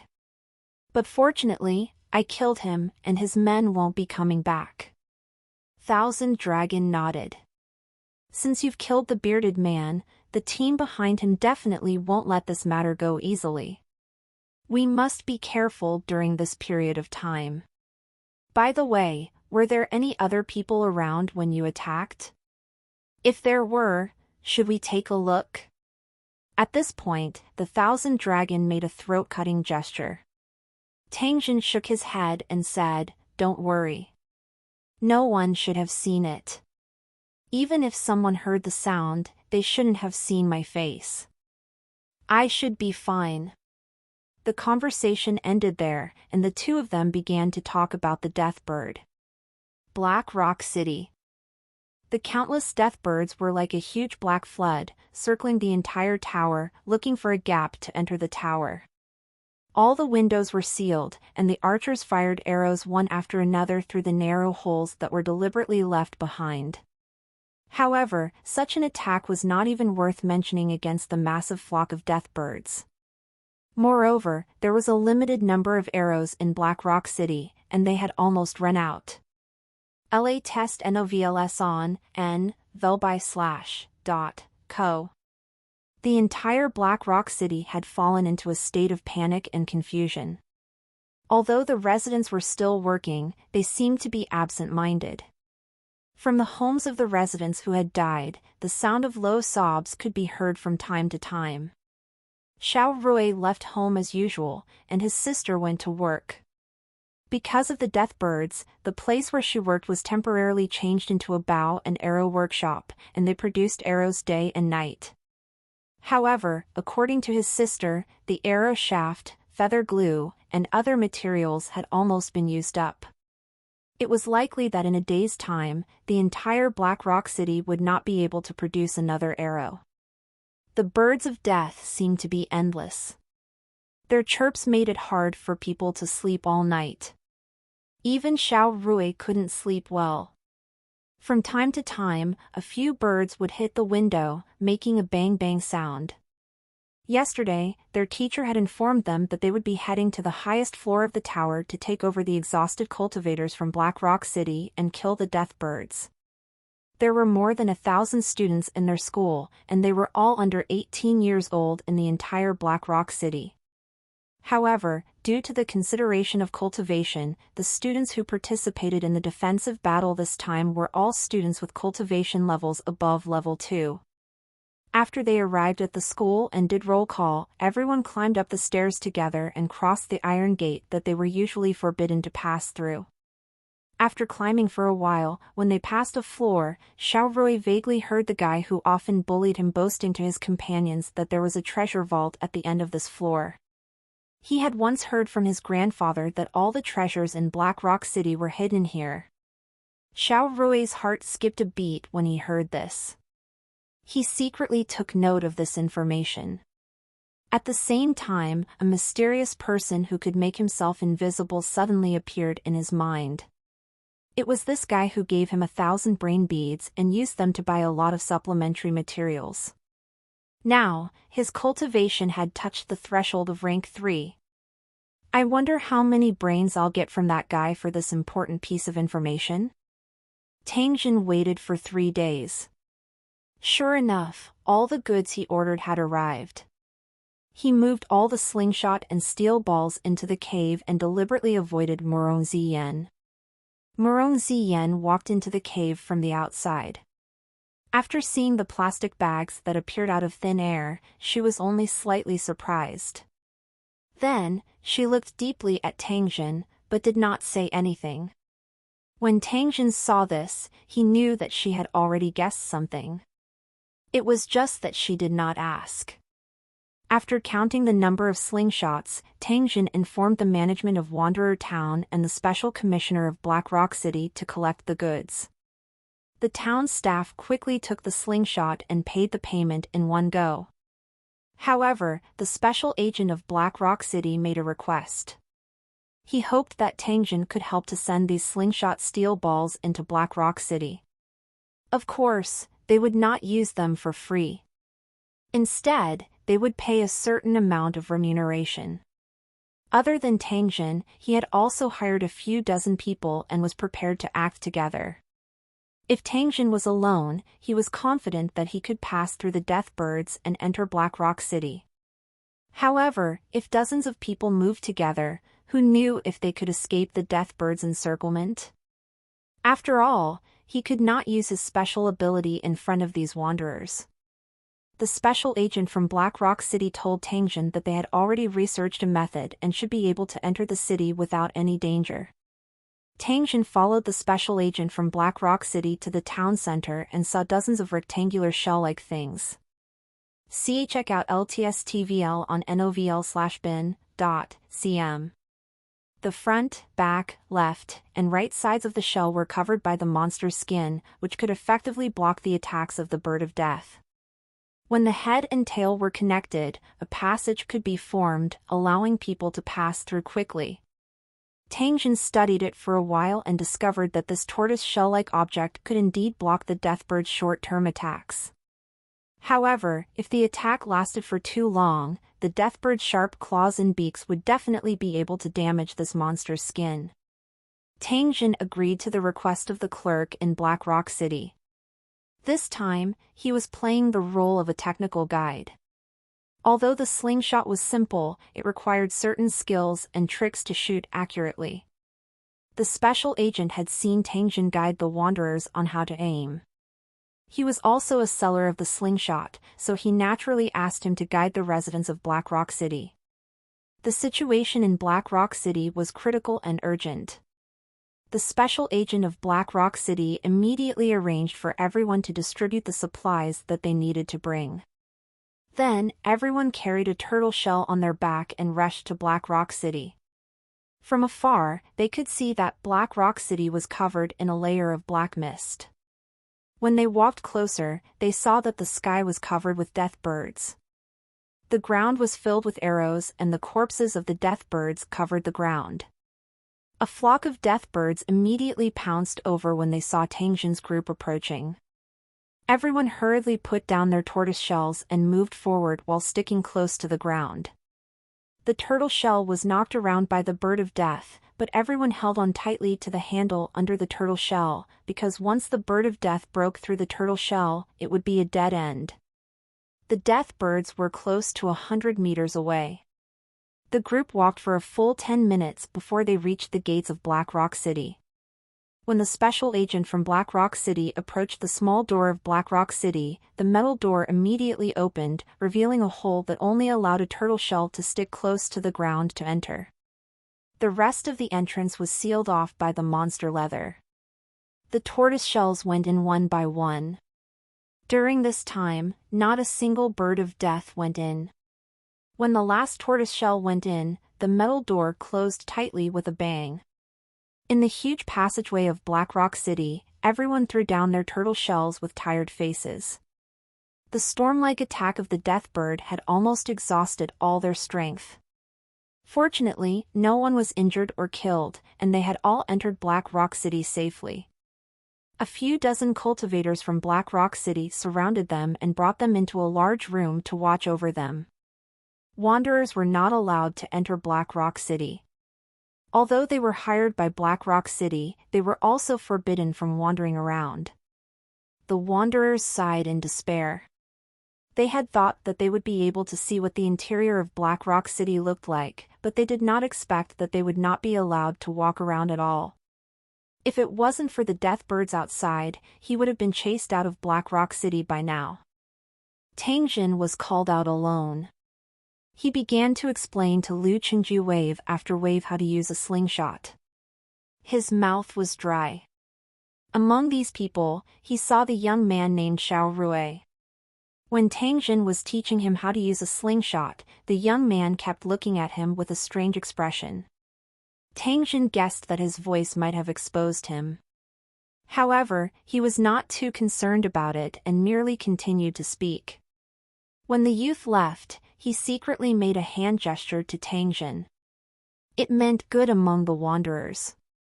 It seemed that he had already become suspicious of Tang Jin and deliberately used this hand gesture to test Tang Jin, or to inform Tang Jin that the mission had been completed. As the night arrived, most of the people in Black Rock City had already fallen asleep.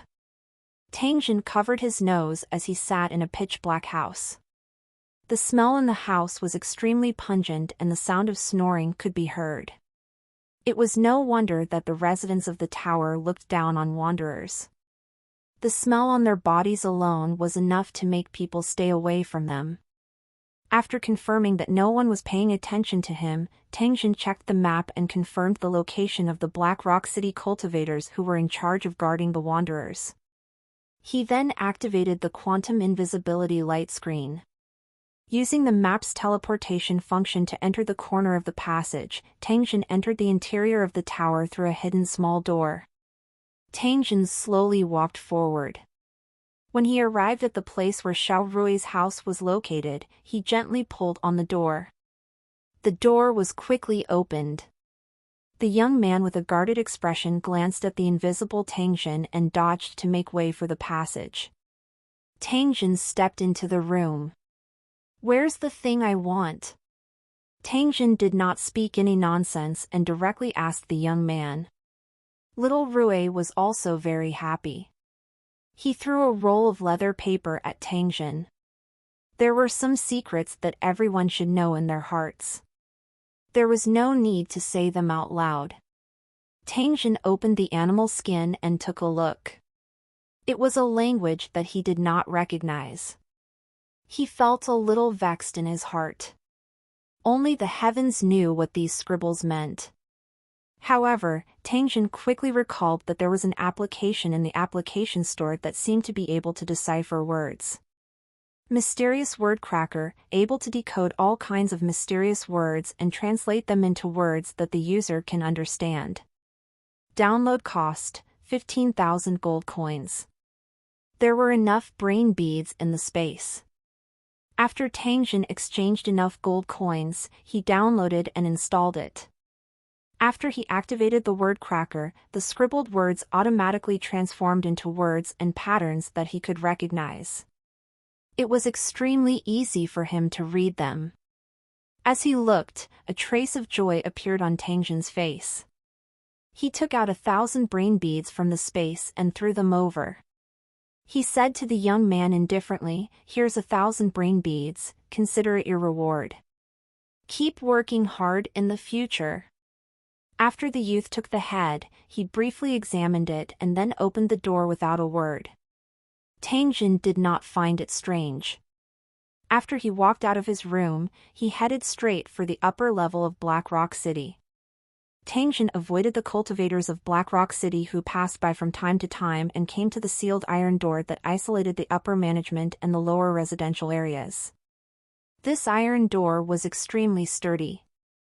If he were to break it open with brute force, it would definitely attract the attention of the cultivators from Black Rock City. Tang Jin did not want to attract the attention of the cultivators from Black Rock City and could only wait in silence. The map teleportation function could ignore any obstacles and teleport within the current map range. Unfortunately, the cooldown time was not up yet, so he could only wait patiently. Time passed by slowly. When the cooldown time was up, Tangjin immediately passed through the Iron Gate and entered the upper area of Black Rock City. This was the residence of the person in charge of Black Rock City. The environment here was much better. However, on the floor of the treasure room, Tangjin encountered another iron door. He didn't say anything and continued to wait. After another hour, Tangjin passed through the metal door and entered the corridor where the treasure room was located. The entire floor was empty. A thick and heavy iron gate once again appeared in front of Tangjin. Tangjin was speechless as he looked at the metal doors that appeared one after another. However, he could only wait quietly. After the cooldown time ended again, Tangjin took a deep breath and teleported into the treasure room in Black Rock City. It was pitch black in front of him. However, Tangjin quickly took out a strong flashlight and illuminated the treasure room. Many large boxes were reflected in front of him. Tangjin opened the box and immediately sucked in a cold breath. The whole box was filled with brains, shining dazzlingly under the strong light of the flashlight. Who knew how many there were? Tangjin suppressed the excitement in his heart and opened another chest. It was a chest filled with ores of various colors that were equally dazzling. The third box was still a brain, and the fourth box was a pile of messy things. Tangjin didn't recognize them, but they seemed to be from the wild building and should be good things. There were a total of 15 boxes, each containing a variety of treasures, 6 of which contained brains. Who knew how many gold coins could be exchanged for 6 big boxes of brains? After Tangjin kept all of the boxes, he turned his gaze towards the weapons and armors on the shelves. Since this was the treasure room, the weapons and armors placed here were definitely not ordinary items. They might be the demonic weapons that Qianlong had mentioned before. I don't care anymore, I'll put them all away first. After putting away these weapons, Tangjin's eyes were suddenly attracted by a few rune stones that were suspended above the stone platform. Tangjin's breathing instantly became rapid as he recalled the building's foundation that Murong Xian had described. Foundation stone, this is definitely a foundation stone, and there are 5 of them. Tangjin was wild with joy. He extended his hand and gently touched the foundation stones that were covered with runes as though he was admiring a peerless treasure. A few minutes later, Tangjin put these runestones into his storage space. He had already gathered all the materials needed to build the city tower and could build it at any time. The excitement in Tangjin's heart was difficult to put into words. After searching the entire treasure room once more and taking away everything he saw, Tangjin's storage space became full. At the edge of the treasure room, there were many leather books made of monster skin. Tangjin casually picked up a book and casually glanced at it. Immediately after, he was attracted by the contents of the book. This book actually recorded a secret technique for soul transmission. A body without a soul that had been specially cultivated would be placed on the reincarnation altar. Then, the soul of the person who needed to possess it could enter the special body through a miniature array activated by the brain pearl. After the soul entered the body, it was no different from a normal person, and it could exit the body at any time and return to its original body. Or perhaps, he would enter the next special body and continue living the life of a normal person.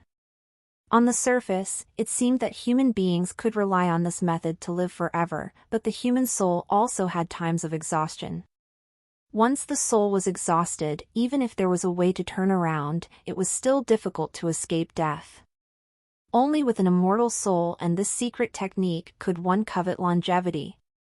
From Tangjin's point of view, if this soul transmission secret technique was real, all the treasures in the room added together would not be able to compare to its value. In fact, Tangjin had always had an idea in his heart. That was to get some helpers from his original world. This was because they had the vision and knowledge that the aboriginals of the Luqing world did not have. The degree of education they received was also different from that of the Luqing world. If he wanted to strengthen his tower, he would need talents from all aspects. Unfortunately, such talents were extremely rare among wanderers, and ordinary wanderers would not be of much use. Those buildings that had been passed down for thousands of years could be slowly nurtured from their descendants, but he didn't have that time and couldn't afford to wait. If Tang Jin wanted to quickly strengthen Luqing, he would definitely need to use the technological products of the original world.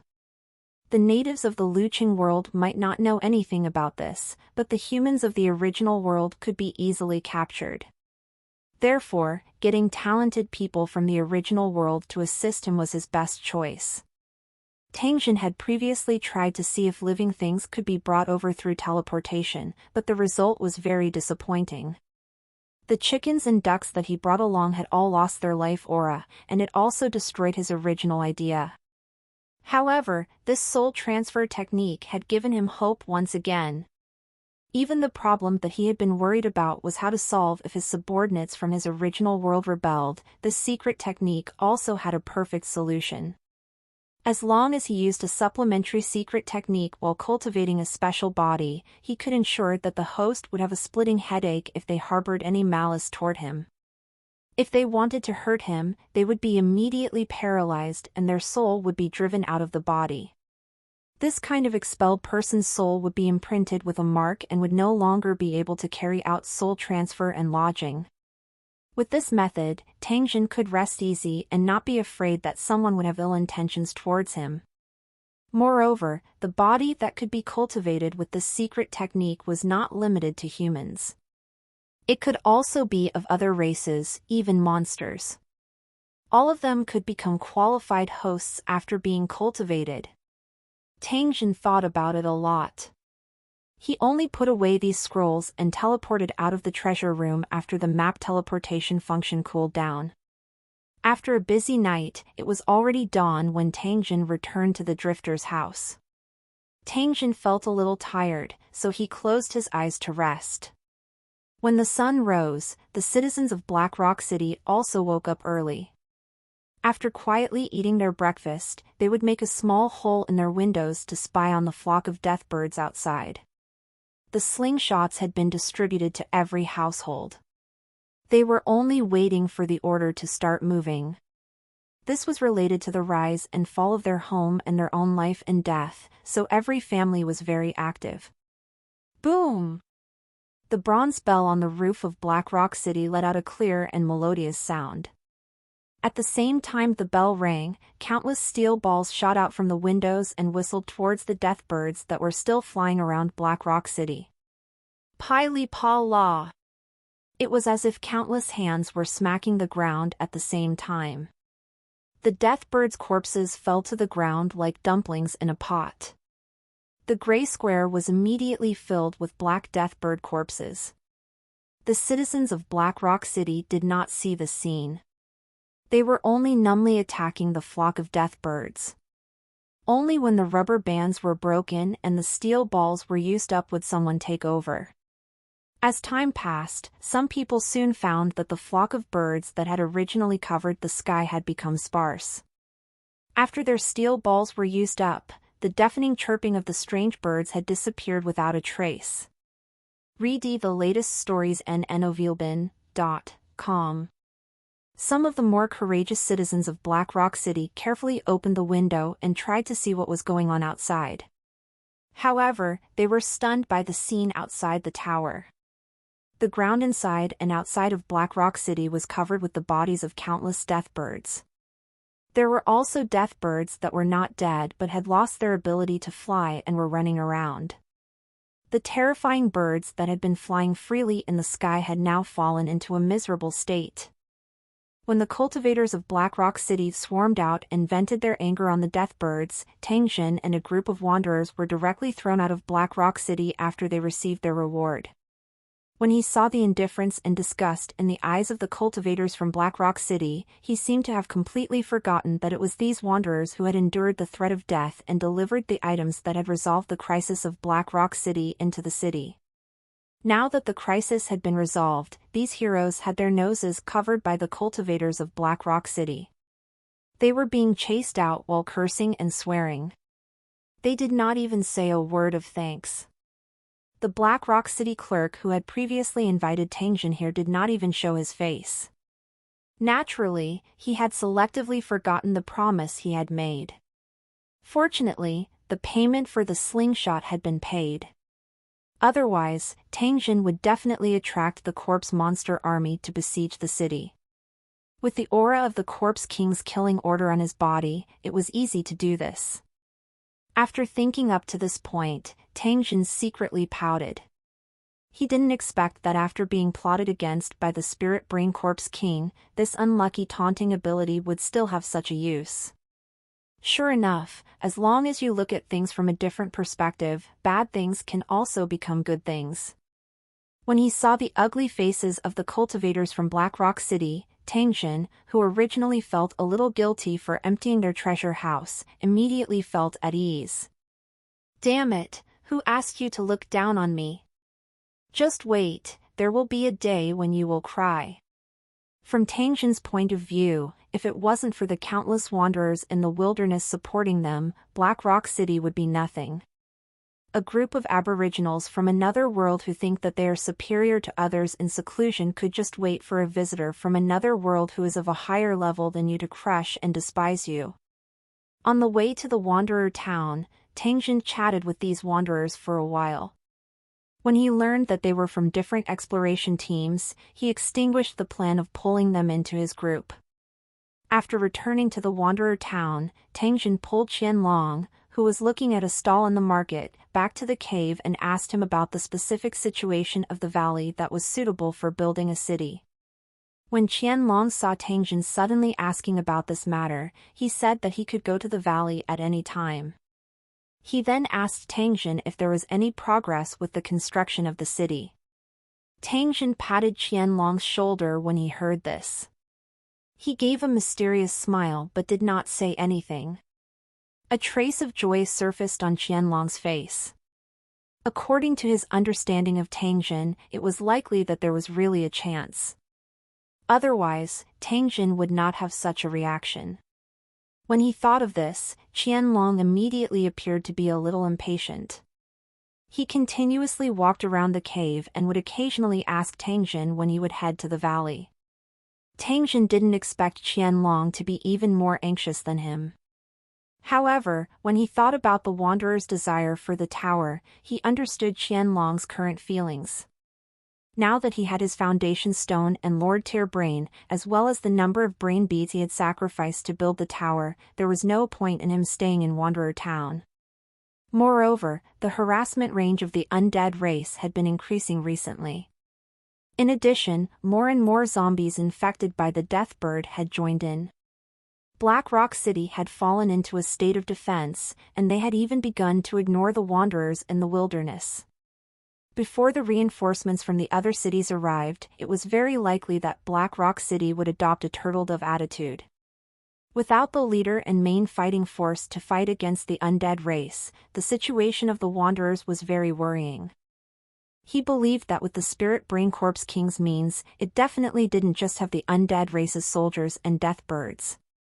It was likely that there were even more powerful means to come, and they might have already begun to implement them.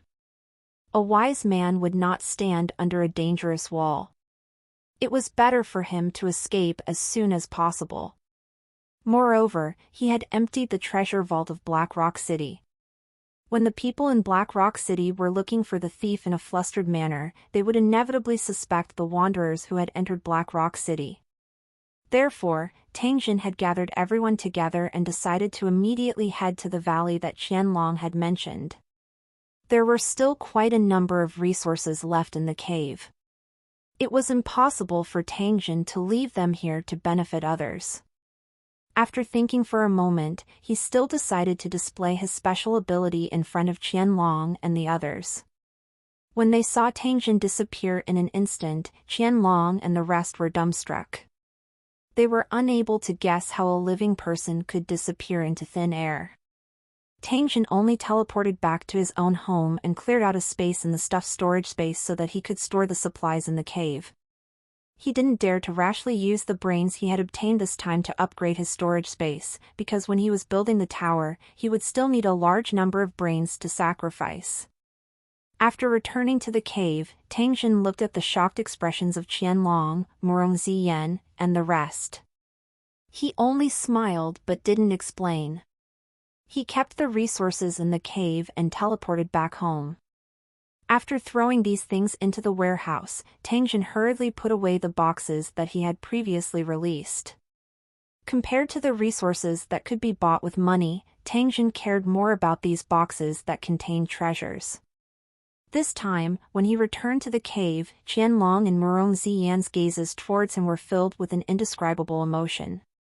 Their attitudes were also much more respectful and careful. Tang Jin knew that they were only shocked by the scene earlier. They would get used to it after seeing it more often in the future. However, there was one thing that they could be sure of. Their loyalty and trust towards Tang Jin would be raised to the extreme. Only a human from another world who was loyal to such a degree could be Tang Jin's trusted partner. After Tang Jin sent the supplies away, Wanderer Town had nothing to worry about. The group was fully armed, and the little girl Murong Ziya was carried in a basket on the big bear's back. They began to walk toward the wilderness outside Wanderer Town. The wilderness was now filled with a faint smell of corpses. From time to time, one could see the broken bodies of one or two wanderers and corpse monsters, making people feel like they were in a slaughterhouse. When the undead race had first launched their attack, many foreign wanderers had rushed over to kill monsters and make a fortune. However, as the undead race's power grew and Black Rock City retreated, the foreign wanderer exploration teams left one after another. Those who hadn't left in time had also entered Wanderer Town to hide from the danger. As for the ordinary wanderers in the wilderness, they could only pray for themselves. Tang Jin held a rifle in his hand as his eyes stared intently at the map. Once he discovered a monster approaching, he would immediately inform everyone to dodge. By relying on this ability to discover the other party before the enemy, the group of people managed to escape without any danger. All West ch.rs on n.o/vli/n/.cm. In order to escape from the zombie monster's control range as soon as possible, everyone did not dare to rest at all along the way. Even if they were hungry, they could only eat as they walked, for fear of wasting any time. Just like that, they walked for nearly a day before they finally walked out of the corpse race's territory. They all let out a long sigh of relief. The path that followed was much safer. After all, without the harassment of the corpse race, ordinary monsters were still unable to block the weapons of Tang Jin and the others. One of the reasons why Black Rock City chose to build a city on this land was because the monsters in this area were rarely above level 4. The arrival of the Corpse Clan and the harassment of a large number of high-level corpse monsters had given them a heavy blow. After Qianlong determined the direction based on his experience and memory, he walked in front and was in charge of clearing the way. He cut down the weeds with sharp thorns and barbs so that Tang Jin and the others could pass through. This was a path that very few people walked on. Therefore, it was very difficult for Tang Jin and the rest to walk on it. After trudging through this annoying grass for a few hours, they finally arrived at a huge wasteland that was filled with rocks. At this time, their clothes were already covered with the seeds of those weeds. The sharp thorns would slightly swell when they touched the skin. Tang Jin couldn't stand it anymore and teleported back to get some durable clothes for Qianlong and the others to change into. He threw away the old clothes as it was too uncomfortable to wear. After changing their clothes, Qianlong pointed ahead and said that they would reach their destination in another half a day. Tang Jin saw that the sun was about to set. He called the few of them to find a place to rest for the night. It was best if it was a hidden place like a cave. One must know that the monsters at night would become extremely terrifying. As expected, Qianlong walked along this path. When he heard Tang Jin's words, he immediately brought Tang Jin around the rocky hills. After walking for about a kilometer, they had killed over a dozen level 1 snake-headed scorpions before arriving at a cave with a very small entrance but a very spacious interior. With this cave, as long as the entrance was blocked with a large rock at night and as much as possible not to make too much noise, they could safely spend the night in the wild. The sun set, the moon hung high in the sky, and strange and terrifying howls rose and fell in the wilderness. Once night fell, the monster's strength would be greatly enhanced, and they would become more brutal and bloodthirsty. Staying in the wilderness at night was definitely a stupid choice. Once they were discovered by the monsters, it would be difficult to escape. If there was a reason that forced them to stay overnight in the wilderness, it was best to find a safe hiding place.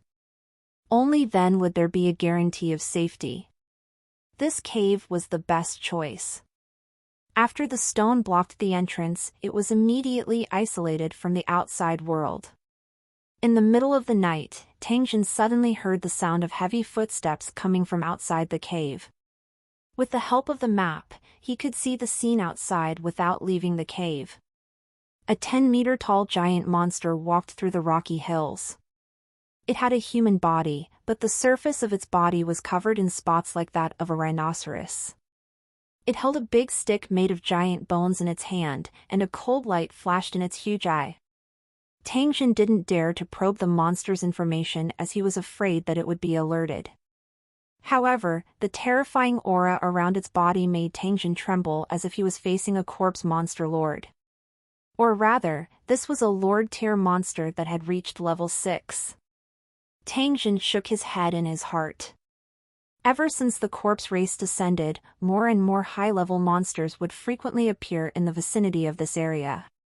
He did not know if this was a good or bad thing. Fortunately, the one-eyed giant was only passing by. Otherwise, it would only need one strike from its club to collapse the small cave that Tangjin and the others were hiding in. Perhaps it was because the Cyclops had passed by, but its terrifying aura had frightened the other low-level monsters. The originally rising and falling howls had suddenly stopped. The silence was suffocating.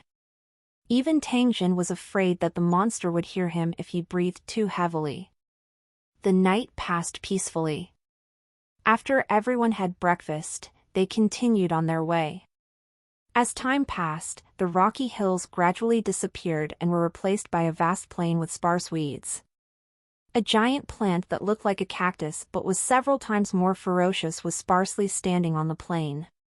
This plant was 5 meters tall and covered with sharp poisonous thorns. Once a creature got close to the range of its roots, it would shoot out poisonous thorns. These poisonous thorns had the effect of dissolving muscles, killing prey and melting them into the nutrients needed for their growth. The piles of white bones around the plant were the best proof. Everyone carefully avoided these terrifying plants and tried to stay as far away as possible. When it was close to noon, Qianlong suddenly pointed forward and said, "Brother Tang, it's there." Tangjin's spirit jolted upon hearing this. He immediately looked in the direction Qianlong was pointing at and saw the place Qianlong had mentioned. This was a huge valley area. 3 sides of the valley were nearly 1,000 meters high cliffs, which suddenly appeared on the ground. The entrance without cliffs was very flat, but not a single blade of grass grew on the ground. In the center of the valley, there was a large lake. The total area of the valley was about 30 square kilometers. It was considered very wide. With such a terrain, Tangjin felt that this was the best place to build a city. However, Tangjin had some doubts in his heart. He didn't know if there were any wanderers occupying such a good place. However, even if there were, Tangjin would take action to snatch it back. If the other party didn't know what was good for him, he could only use force. Tangjin's mood surged when he thought about how his own city and forces would be built here in the future. The weather was good today. The sun shone softly on their bodies, making them feel especially comfortable. Seeing that their destination was right in front of them, Tangjin and the rest were in a good mood. Their speed also increased a lot. However, just as the 5 of them had entered the valley, a wave of intense curses and the shrieks of monsters were faintly transmitted from the distance. Tangjin's eyes narrowed. He thought in his heart, there are indeed other wanderers here. However, now was not the time to think about these things. Tang Jin immediately picked up his rifle and sped up his pace, running in the direction of the sound. Qianlong and the rest also took out their weapons and followed closely behind. However, Tang Jin still ordered Murong Ziyan to carry her sister and maintain a distance to avoid any danger. After passing through the valley's underbrush, they quickly arrived at the source of the sound. On the grass beside the clear lake, 6 human men and women in simple clothes were surrounded by a group of green monsters. These monsters were only about 1.4 to 1.5 meters tall, and each of them was extremely ugly. They held weapons such as wooden sticks and short swords in their hands, and they bared their teeth and howled while attacking the 6 humans. Although there were more than a dozen monsters and a human corpse on the ground, it did not affect their desire to fight. Their eyes were still full of bloodlust and madness. The 6 humans were all injured, one of them seemed to have his abdomen torn open, and blood stained his tattered clothes. Many ants could kill an elephant, let alone this kind of monster. It seemed that they had exhausted their physical strength and were resisting the monster's harassment by relying on their will. Tang Jin looked at the appearance of these monsters and immediately recognized their origins. They were level 1 monsters, bloodthirsty gnomes. He had fought with this monster before and killed several of them. Tang Jin observed the fighting style and strength of these bloodthirsty gnomes, and then compared it to his own weapons, equipment, and strength. He determined that the time for him to play the role of a savior had come. He waved his hand at Qianlong and the others behind him, telling Murong Ziyan to hide. Then, Tang Jin slowly approached the position behind the monster. Less than 10 meters away, Tang Jin waved the gun in his hand as he roared and rushed forward. There was no longer any cover in front of him. Using his voice to strengthen his might, Tang Jin's loud roar could not help but startle the monsters. It even caused the humans who were trapped to see hope. Their eyes that were revealed under the dirty face cloth looked at each other before they once again desperately charged into the encirclement of the monsters. 5 or 6 monsters howled and charged at Tang Jin. The stronger monster in the lead opened its bloody mouth and revealed yellow canine teeth. It held a sharpened iron rod in its hand and rushed over. Tang Jin coldly snorted as he unhurriedly picked up his gun. He didn't even need to waste his bullets to take care of these level 1 monsters. The sharp 3-edged bayonet was aimed at the monster's head and stabbed him like lightning. Pfft! Stinky blood flowed out of the bloodthirsty goblin's eye sockets. The bloodthirsty goblin at the front had its eyes pierced by Tang Jin's bayonet. Then, the tip of the knife appeared at the back of its head, and it also spurted out a stinky blood. Tang Jin raised his leg and kicked the bloodthirsty goblin that was completely dead. Seeing that bloodthirsty goblin fall to the ground and die, the rest of the bloodthirsty goblin that pounced on Tang Jin were stunned for a moment. One of the humans who was besieged laughed and shouted, "Good skills. You killed the leader of the bloodthirsty gnomes with one move. We're saved this time." It turned out that the bloodthirsty goblin that he had killed was the leader of this group of monsters. Regardless of whether it was a leader or not, Tang Jin once again brandished his rifle and killed a bloodthirsty goblin. At the same time, he aimed at a bloodthirsty goblin that was preparing to ambush 1,000 dragons and pulled the trigger. Paw! With a crisp sound, half of the bloodthirsty goblin's skull was blown off by the bullet, and it fell limply to the ground. The sudden gunshot made everyone's movements slow. The bloodthirsty gnomes seemed to know the power of the rifle, and their ferocious faces showed hesitation. News to rise at n/vel/b/i/n.co. However, Jin Tang's actions didn't have any hesitation. The weapon in his hand continuously attacked and the monsters closest to him fell to the ground. Ayo! Seeing their own kind being killed one after another, the bloodthirsty gnomes' natural ferocity was stimulated. They opened their mouths and howled in unison as they pounced toward Tang Jin. Tang Jin opened fire once again. Thousand Dragon, the Black Fatty, and Big Bear stood on the left and right, brandishing their battle blades and spiked clubs. Their movements were bold and unrestrained. After the two sides collided, the bloodthirsty gnomes immediately screamed and were sent flying like ragdolls from time to time. In an instant, blood and flesh flew everywhere, and screams rang out. The three-man team with extraordinary combat power instantly killed more than 20 bloodthirsty gnomes. The madness and strength of the three men shocked the 6 people who had been rescued. Seeing that the bloodthirsty gnomes had been killed, the 6 trapped wanderers naturally wouldn't miss this opportunity. They attacked the monsters with all their might, and soon, the monsters fled in panic. It was impossible for Tangjin to allow this group of bloodthirsty gnomes to act wantonly in the city's construction site he had set. Therefore, he had long made up his mind to annihilate this group of dirty and ugly monsters. He took out a bomb from the storage space. Under everyone's bewildered gaze, Tang Xinluan threw it into the group of bloodthirsty gnomes that were running away, followed by a deafening sound.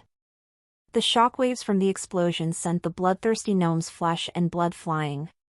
Their broken bodies were thrown high into the air and then fell heavily to the ground. The gravel on the ground carried a terrifying kinetic energy, and it pierced countless bloody holes in the bloodthirsty gnomes' stinky bodies. It was just a single bomb, but it had already destroyed half of the bloodthirsty gnomes that were running away in a dense formation.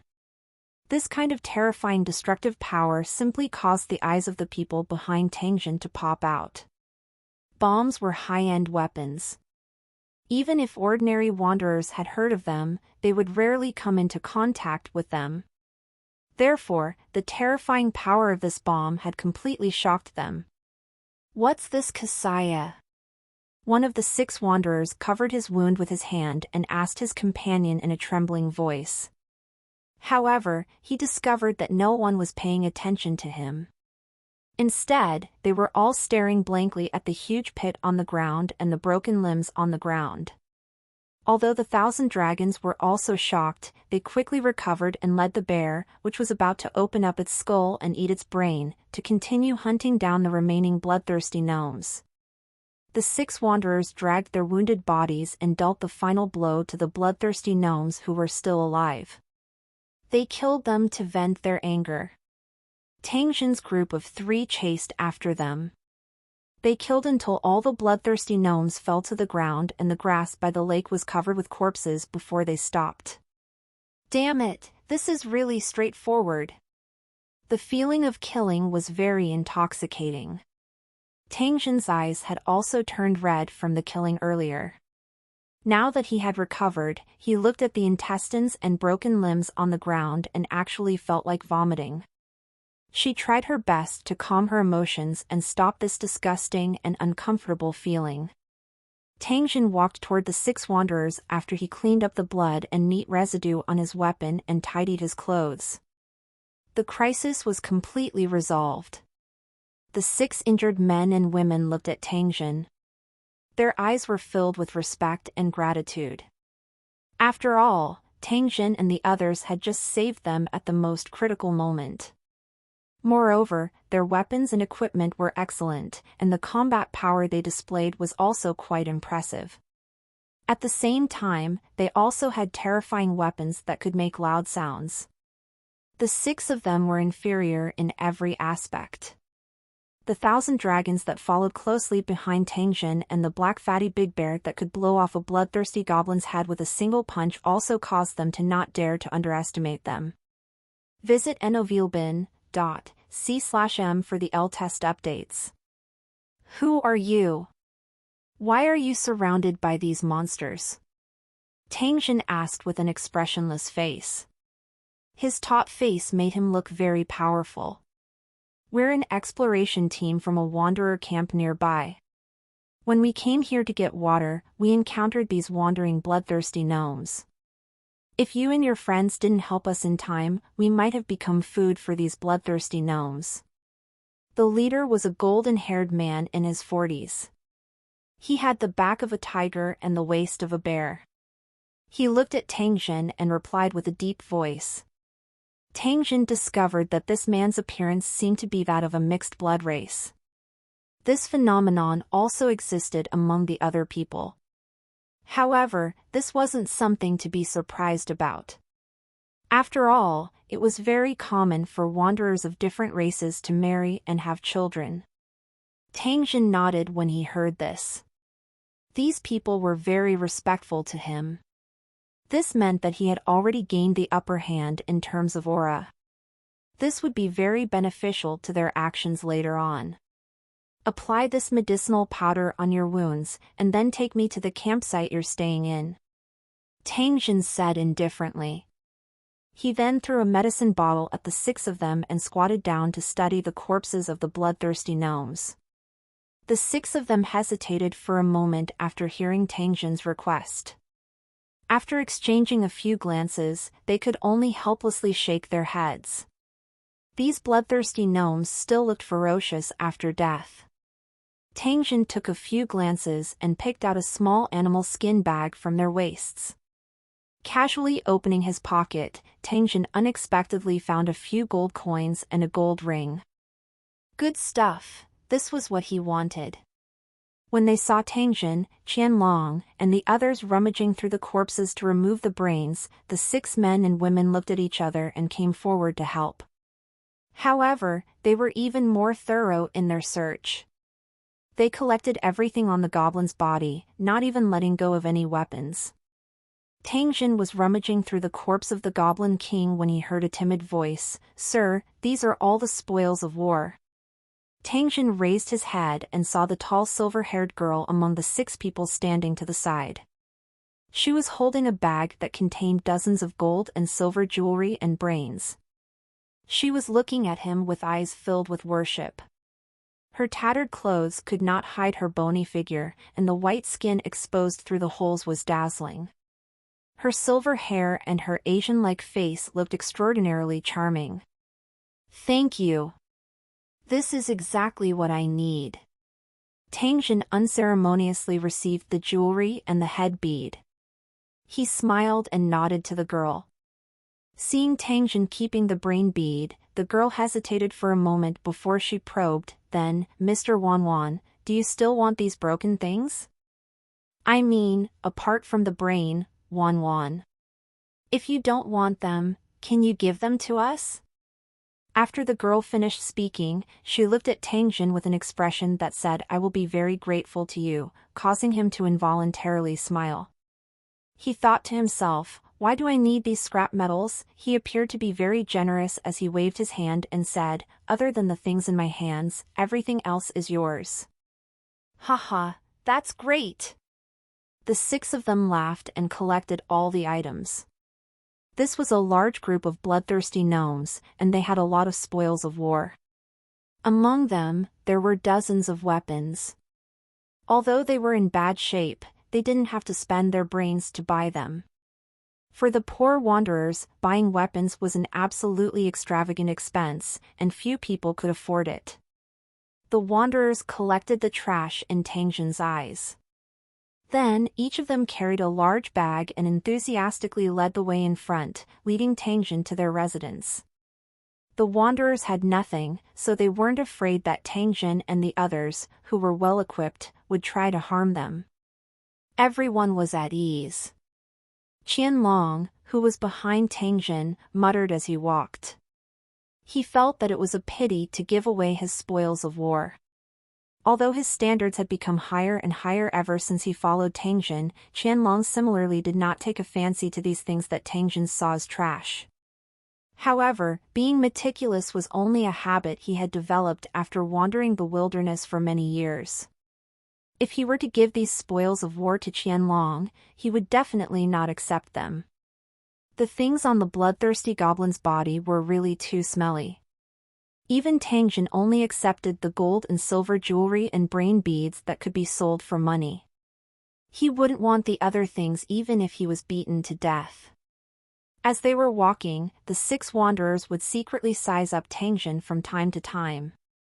They were extremely envious of their excellent equipment. The leader, the large golden-haired man, was even staring intently at the bow and arrow on Qianlong's body. His eyes revealed a loving expression. The wanderer girl's face was blushing red as she peeked at Tang Jin from time to time. Murong Ziyan pouted when she saw this and walked between the two of them, intentionally or otherwise, blocking the wanderer girl and Tang Jin's line of sight. The six people's residence was very far from the lake. Tang Jin and the others walked for a full half an hour before they arrived at the wanderer's residence under the cliff. The wanderer camp was surrounded by millstone-sized rocks, and smoke was rising in spirals from the corners. Human figures were also faintly visible. Tang Jin saw a young man with a bare upper body from a distance. He was holding a long spear that had been polished with an iron sheet. He was standing on a flat rock at the highest point and was extremely responsible for being on guard. The young man immediately turned around and shouted after seeing Tang Jin's group appear. Next, he was like an agile leopard as he jumped down from the rock.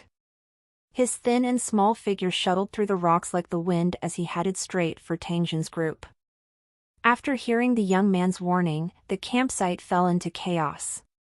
A moment later, over 40 men and women, young and old, ran out from the pile of huge rocks. They used an uneasy expression to look at Tang Jin's group. After seeing the equipment of Tang Jin's group, these people's hearts subconsciously tightened. They sized up the 5 of them with eyes filled with vigilance. Wanderers with such excellent equipment were all-powerful wild cultivators. They basically didn't have to worry about food and clothing, and they would usually ignore people like them. Therefore, they must have come to his camp with some purpose. But on second thought, even filling their stomachs was a problem for them, so how could there be anything that would catch the eyes of cultivators? The men and women, young and old, were all on tenterhooks. The atmosphere at the scene was a little off.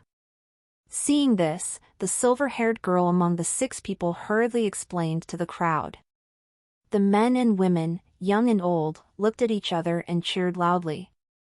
The 6 wanderers were the main fighting force of this wanderer camp. Tang Jin saving them was equivalent to saving the entire camp, men, women, and children. This was a life-saving grace. The gazes that everyone used to look at Tang Jin's group had also become friendly. A few children had already run over and reached out to take the spoils of war from the adults. They quickly opened them up and took a look, full of expectations that there would be fragrant food inside. It was a pity that the spoils of war came from the stinky bloodthirsty gnomes. Everything he looted from these guys was emitting a sour and smelly aura. The children were a little disappointed and pouted their little mouths in dissatisfaction. Then, they dragged the bags that were much heavier than them and prepared to pull them into the camp. The spoils of war brought back by the 6 of them could be considered a very rich income for this poor wanderer camp. As everyone knew, the goblin race was very good at picking up trash and carrying it around as a treasure. After some cultivators were killed by them in the wilderness, their weapons and equipment would also be carried by the gnomes as treasures. Once they killed this goblin, they would undoubtedly make a lot of money. After they picked and repaired the spoils of war from the bloodthirsty gnomes, some of them could be made into simple weapons, while others could be used to exchange for brains and food. Basically, every wanderer camp in the wilderness lacked good weapons and resources to exchange for food. Therefore, the harvest this time made the people in the camp very excited. Tang Jin followed the cheering crowd into the huge rock pile under the cliff and walked into the simple residence they built in the cave. The dark cave looked very messy, and it exuded a strong and pungent smell.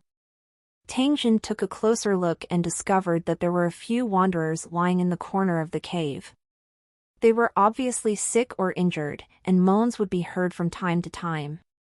Seeing the neatly dressed Tang Jin and the rest enter the cave, other than giving them a surprised glance, they spent the rest of their time staring blankly at the empty space. Their expressions were numb, as if they had already lost any hope of living. The eyes of these people seemed to have lost the life of a living person, leaving only the sorrow of quietly waiting for death. Tang Jin understood the feelings of these people. They were injured in such an environment. They had no other choice but to wait for death. If one wanted to treat an illness, one had to take medicine and inject. This was a common thing for Tangjin, but for the wanderers it was no different from a fantasy. Even if others did not say it, Tangjin was also very clear that in this chaotic world, life-saving medicine was probably much more valuable than human lives. Tangjin wasn't willing to see these people waiting for death. Since he had encountered them, he would think of a way to help them. As for whether it would be effective or not, it would depend on their luck. Enduring the stench that assailed his nose, Tangjin bent down to check the condition of those people. He took out a box of anti-inflammatory medicine from his backpack and handed it to the very beautiful silver-haired girl.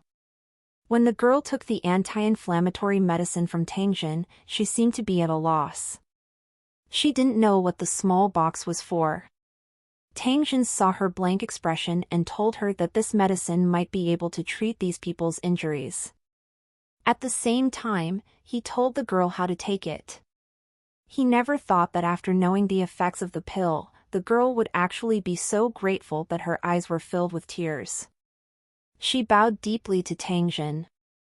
After the bow, there was an additional trace of respect in her eyes when she looked at Tangjin. Using broken bowls to bring water, the girl helped the injured take the medicine one by one. Tangjin clearly felt that after the injured people had taken their medicine, the surrounding wanderers' eyes were filled with deep gratitude when they looked at him. To be able to take out such an expensive medicine to save people proved that this cultivator was kind and a rare good person. It was mealtime in the wanderer camp, and their food was placed next to the fire.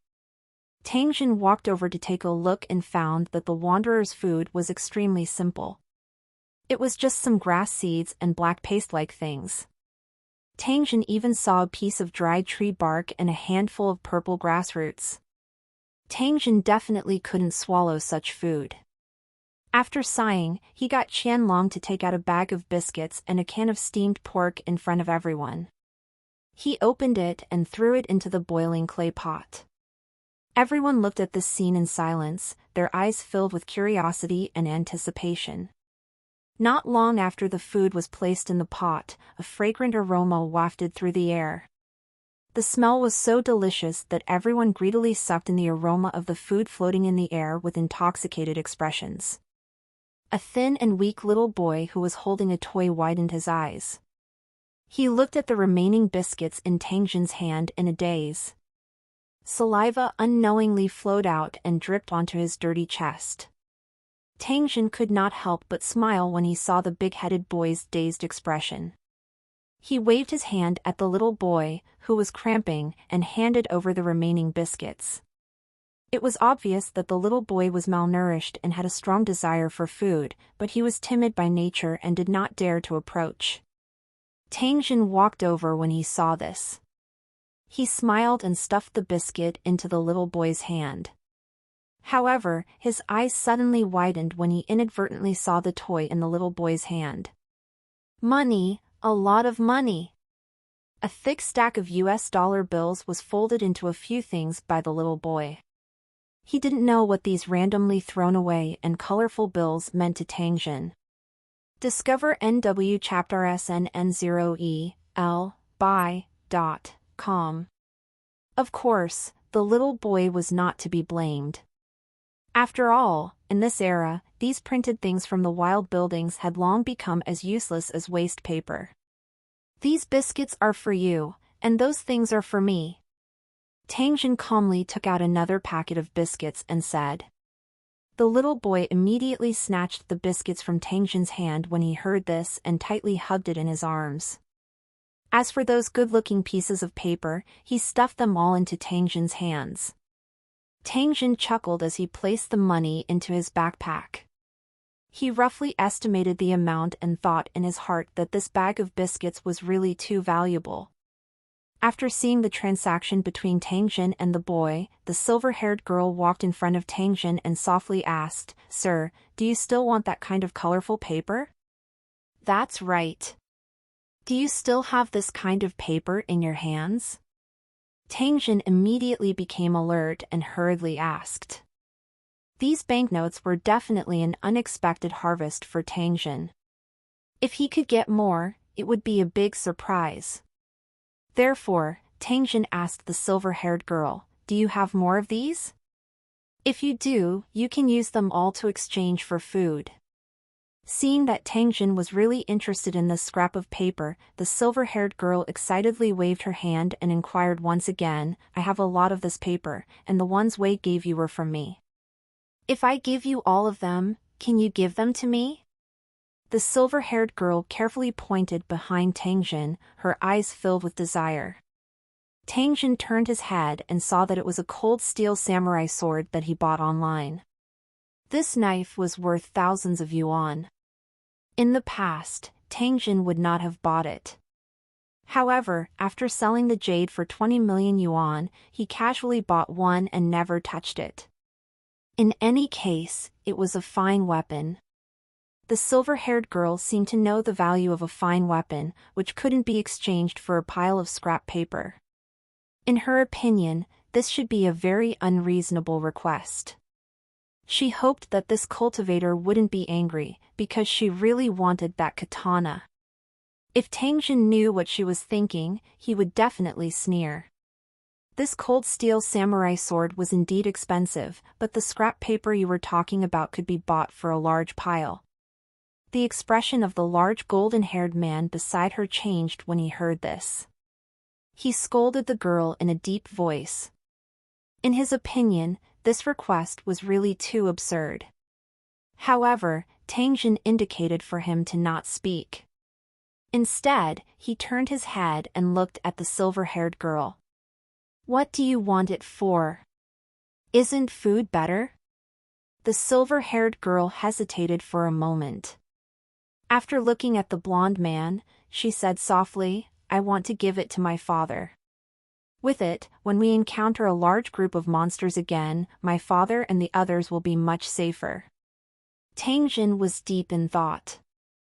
The golden-haired man had the strength of a rank 2 magus and was the one with the highest cultivation in this camp. If he had a decent weapon, he wouldn't have been in such a sorry state by the bloodthirsty gnomes. The blonde man's nose twitched when he heard this.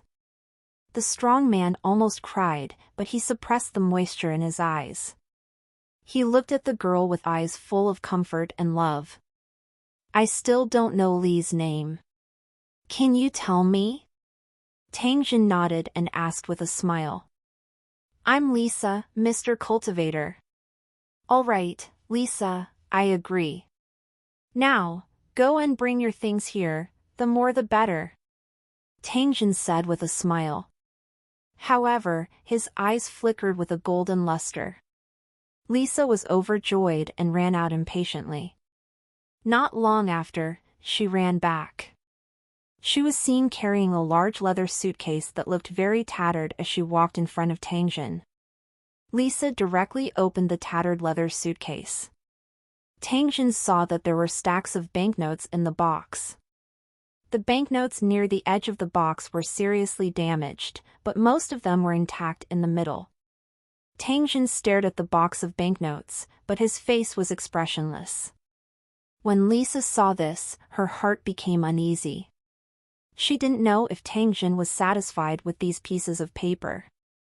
How would he know that other than being pleasantly surprised, Tangjin's heart was also filled with deep confusion? This was because this box of cash came from the world he was familiar with. However, why did they come here, and what did they experience in between? He was filled with doubts, but he could only keep them in his heart. He was unable to find the reason and was unable to discuss and analyze it with anyone. This kind of feeling caused Tangjin to feel a little depressed. Looking at the box of cash in a daze for a while, Tangjin still took off the knife and handed it to the uneasy Lisa. Lisa took the sword excitedly. After carefully touching it a few times, she handed the cold steel katana to her father, who was the leader of the group, a middle-aged man with golden hair. The wanderers cheered when they saw this. The leader with the highest cultivation in the camp had a superior weapon, and his combat power would increase a lot. This was a great thing for them. The blond man's hands were trembling, and he stroked the cold steel katana in his hands as if it were a treasure. His eyes were full of excitement. Feeling the sharpness of the blade, the blond man believed that when he used this weapon to cut the bloodthirsty goblin, he would be able to easily cut it in half. Tang Jin glanced at the golden-haired man's excitement that he couldn't suppress and sighed in his heart. He could tell that this middle-aged man was quite strong. If he had left this place and joined the Wanderer Town's exploration team, his life would definitely not have been so difficult. He wouldn't have been so excited after obtaining an ordinary weapon.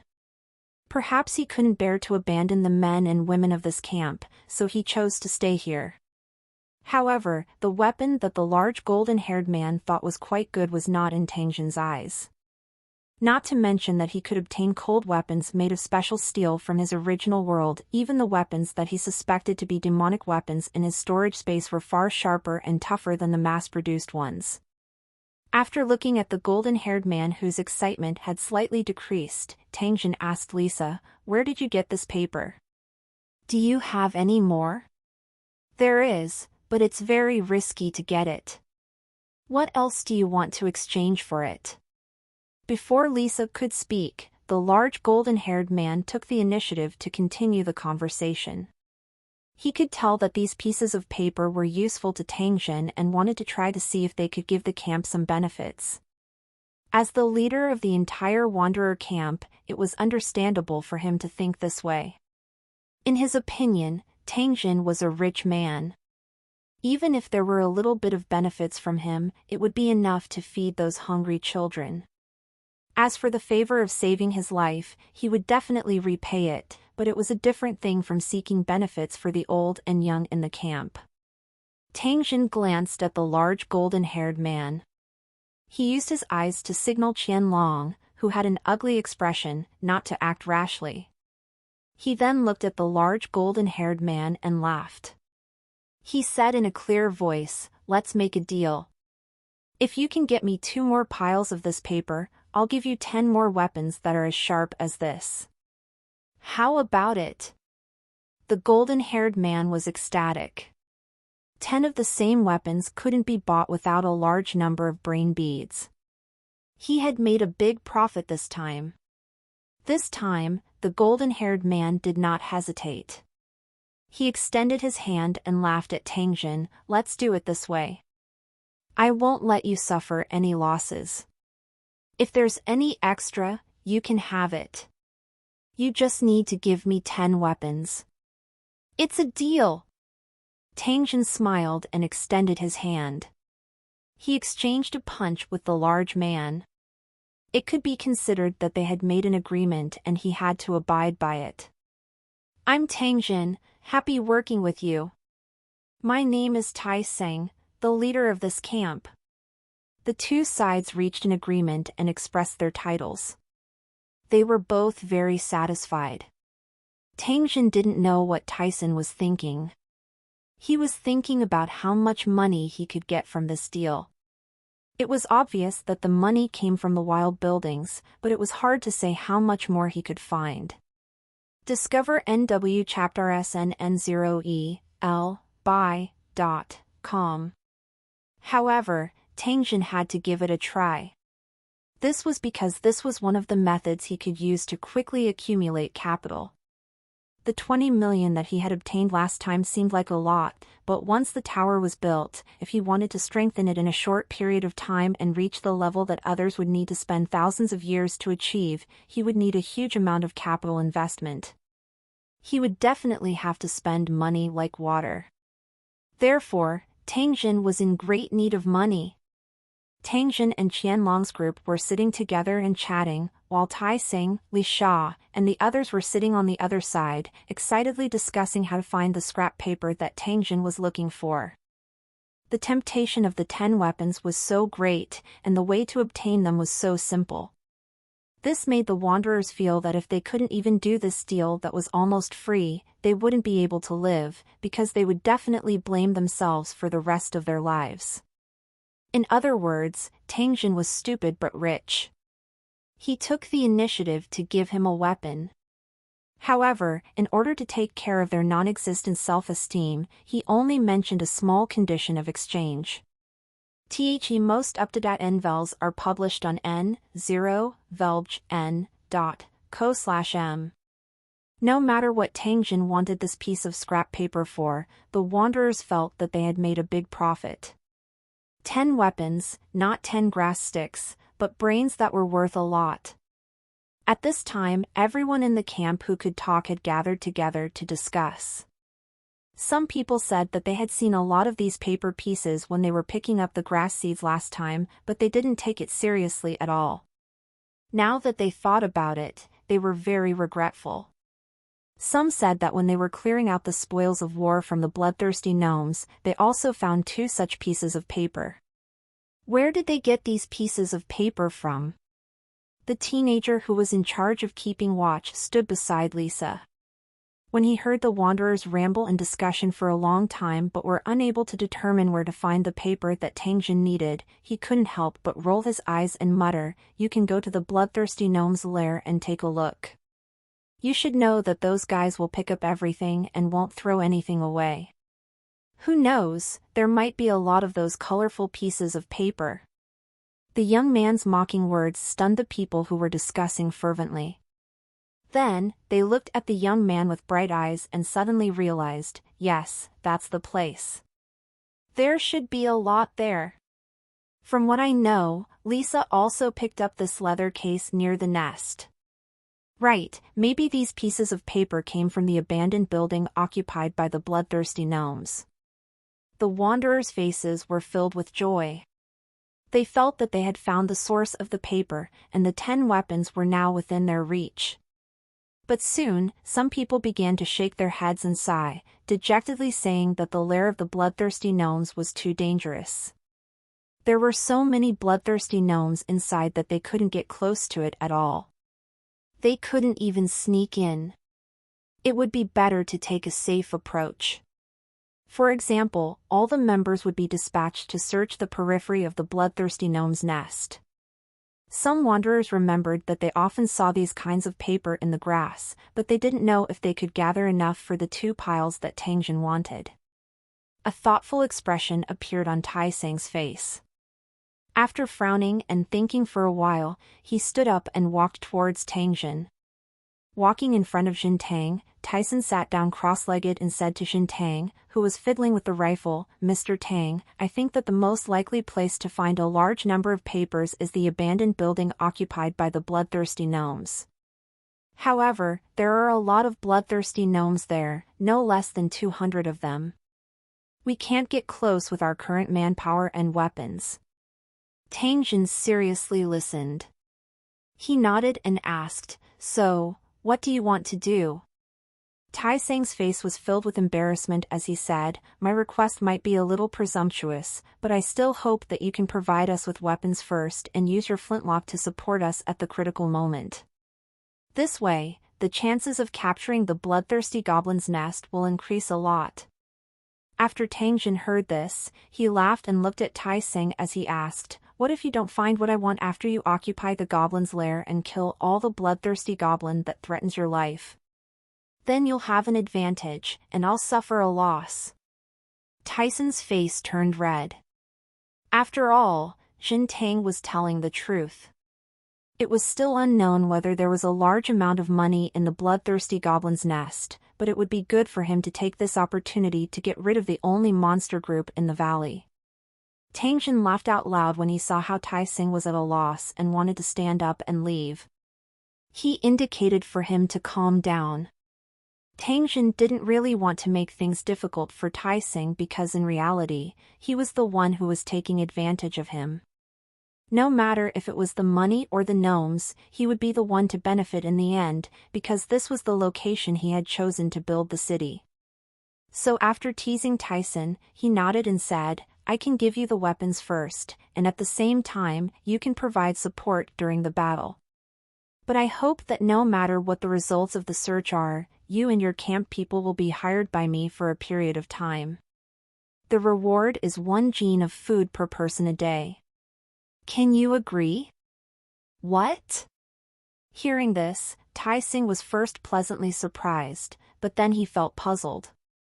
The pleasant surprise was that Tang Jin was actually paying a jin of food a day as a reward. This was a little too high. If this news were to spread, countless people would break their heads and ask Tang Jin to hire them. At the same time, Tang Jin also agreed to his slightly unreasonable request. This way, it was possible to eliminate the hidden danger of the bloodthirsty gnomes, and at the same time, it was possible to obtain a large amount of spoils of war. She was puzzled as to why he would hire the camp's residents at such a high price. After all, food was a very precious thing. The wanderers were risking their lives for it every day, and it was at a high price of 1 catty per person a day. You're offering us such a high price. You're not going to send us to our deaths, are you? We won't do it if that's the case. For the sake of the young and old in the camp, Tai Sing decided to make things clear. Don't worry, I won't ask you to do that kind of thing. If I really do that, can you choose not to do it? After Tang Jin made this promise, Tai Sing nodded his head in agreement with a slight hesitation. Since he had promised Tai Sing that he would hand over the weapons in advance, Tang Jin had to return to his original world. After giving some instructions to Qianlong and Murong Ziyan, he took a box of cash and left the valley. After finding a hidden location, he activated the teleportation and returned to his home. It wasn't safe to leave these banknotes at home, and there wasn't much free space in the storage space. Therefore, Tang Jin first confirmed that they were the currency in circulation and cleaned up all the banknotes. Then, he left the house and deposited them in the bank. The exchange rate between the US and the Asia Federation was 1:4, so after coming out of the bank, Tang Jin had nearly 5 million yuan in his savings. As the old saying goes, wealth comes from danger. Although the other world was extremely dangerous, as long as one risked their life to fight, they would never lack wealth and opportunities. After returning home, Tang Jin took out a bundle of steel knives from the warehouse and returned to the outside of the valley. After Tang Jin arrived at the campsite, he once again saw the young man standing on the huge rock as a sentry. After Tang Jin waved his hand at him, the young man also waved back. At the same time, he informed everyone of the news of Tang Jin's return. Everyone rushed out, and the people from the wanderer camp looked at the package in his hand with bright eyes. Qianlong recognized it at a glance. The package was used to carry the saber. Pa! Tang Jin threw the bag onto the ground. The bag emitted a clear metallic sound. Under everyone's anticipating eyes, Tang Jin pulled out a steel blade and ruthlessly hacked at a chair made of dead wood beside him. The sharp long blade split the chair into 2. Here are 10 high-quality steel blades. They are all yours now. Please remember your promise. After Tang Jin said this to Tai Sing, he turned around and walked to the side to rest. Tang Jin wasn't the slightest bit worried about whether Tai Sing would go back on his word. The first choice was that he could easily kill them. They knew that he had this ability, so they did not dare to act rashly. Moreover, he was a powerful wanderer with a mysterious background who could bring them benefits. Therefore, they would never and dared not break the agreement easily. It was not worth it. Moreover, if he encountered any danger, he could teleport away at any time and then wait for an opportunity to take revenge. It was precisely because he had this life-saving method that Tang Jin was very confident and bold in doing things. It was also this kind of confidence that gave the strange wanderers a feeling that they wouldn't be at a disadvantage if they were to associate with him. Tang Jin had just walked to the side and sat down when these wanderers exchanged glances with each other. They immediately swarmed forward. Haha, good blade. Sharp enough, and there are so many of them. How many brains are these worth? We're rich. This time, I'll definitely cut off the heads of those bloodthirsty gnomes and avenge my dead brothers. Each of the wanderers held a long knife in their hands and were talking at the same time, their faces full of joy and excitement. Tyson stood on the side in silence, but after a while, he finally felt relieved. Letting out a long breath, Tyson seemed to feel his entire body become much more relaxed. He slowly walked forward and also took out a blade to examine it. As everyone had said, the quality of the saber was not bad. It should be worth quite a few brain pearls. To make a knife, one needed good iron, coke, and blacksmiths. None of them could be missing, but these things were what the wanderers in the wilderness lacked the most. Tang Jin bringing 10 at once was definitely a big deal. If the word nouveau riche existed in the Lucheng world, then Tang Jin's head would definitely be full of such labels. Just as Tang Jin and Qianlong were chatting, Tai Seng and the others had already distributed the weapons and started discussing the plan to attack the bloodthirsty goblin's lair. Now that they had weapons and Tang Jin had even given them some exquisite and delicious food, there was no need for Tyson to do anything before the battle. All the wanderers began to prepare for the upcoming battle. The women happily organized the food and made a sumptuous meal. The wanderers drooled as they smelled the fragrance of the food. The women discussed in a low voice. If it wasn't for the sumptuous food brought by Tang Jin, they would still only be able to chew on those throat-sore grass seeds and stinky dried fish. If Tang Jin could continue to stay here, did that mean that they would be able to frequently eat good food? At this moment, the wanderers suddenly hoped that Tang Jin could stay in the valley forever. Not long after, the food was out of the pot and the wanderers swarmed in. In fact, they had been secretly swallowing their saliva for a long time. After filling their stomachs, everyone moved the stones over and started to sharpen the knives. There were also a few women who used simple tools to take off the stinky leather armors from the bloodthirsty gnomes, clean them, and then piece them together to modify new protective equipment. Although it looked very simple, it could still provide some protection for the wanderers. Tang Jin looked at the busy crowd and wondered if he should also get Qianlong and Dexiong a piece of protective equipment. Although the ancient-style plate armor's defensive power wasn't bad, its weight was somewhat frightening. In Tang Jin's eyes, it was too heavy and cumbersome. Only a fellow like Big Bear could move freely after wearing it. He didn't have any now, so he could only ask Wang Deqing to make a set for Daxiong. The Thousand Dragons was suited for chainmail, but chainmail seemed to only be effective against slashing attacks, and was weak against piercing attacks. Tang Jin suddenly recalled that he still had an anti-stab suit and a chain-mail shirt. He secretly took them out and passed them to Qianlong, allowing him to wear them. Qianlong had lived for so long, but this was the first time he was wearing a chain-mail that made him drool. The excitement in his heart was difficult to describe. When he was young, his dream was to own a beautiful chain-mail. Now, this dream had become a reality with Tang Jin's help. Qianlong's gratitude and admiration for Tang Jin had already reached the extreme. It had even reached the point where he was willing to face death for Tang Jin. This was what a wanderer in the wilderness was like, simple and pure. If you were good to him, he would repay you with his life. The grinding sound finally stopped when night fell. The 10 steel knives were polished until they were as bright as snow. They could be used as mirrors. This valley was indeed a good place. There were actually no monsters at night. This made Tang Jin, who had just witnessed the terrifying Cyclops the night before, secretly feel amazed. The desire to fight burned in his chest, and he couldn't sleep at night. The morning, which people had been waiting for, finally arrived. After breakfast, Tai Seng waved his hand, and 15 fully armed soldiers immediately assembled.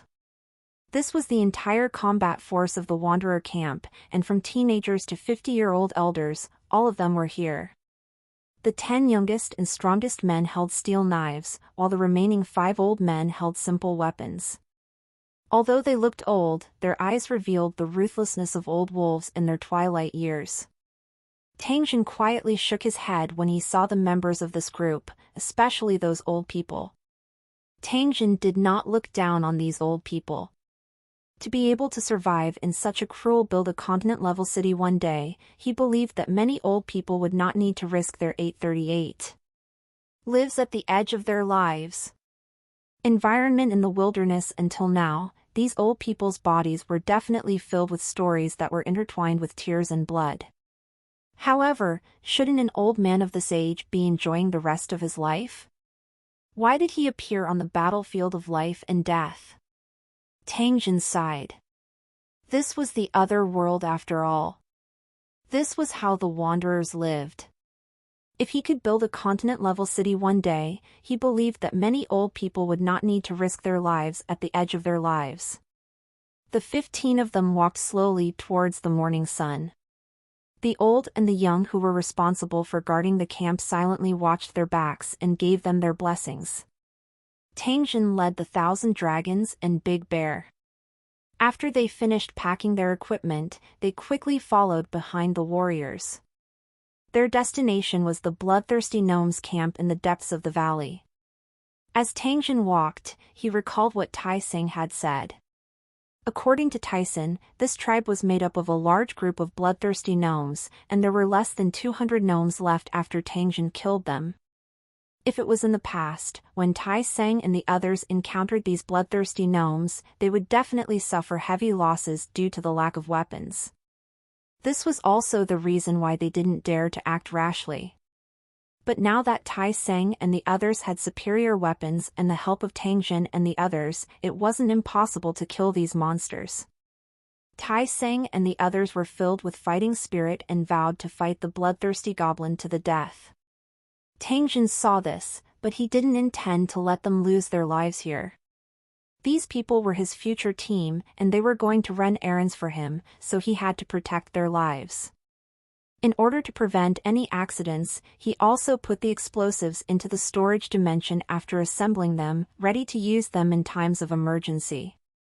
Using human lives to exchange for battle results, Tang Jin would not do such a stupid thing. With the support of their fighting will, the 15 people in the camp moved very quickly.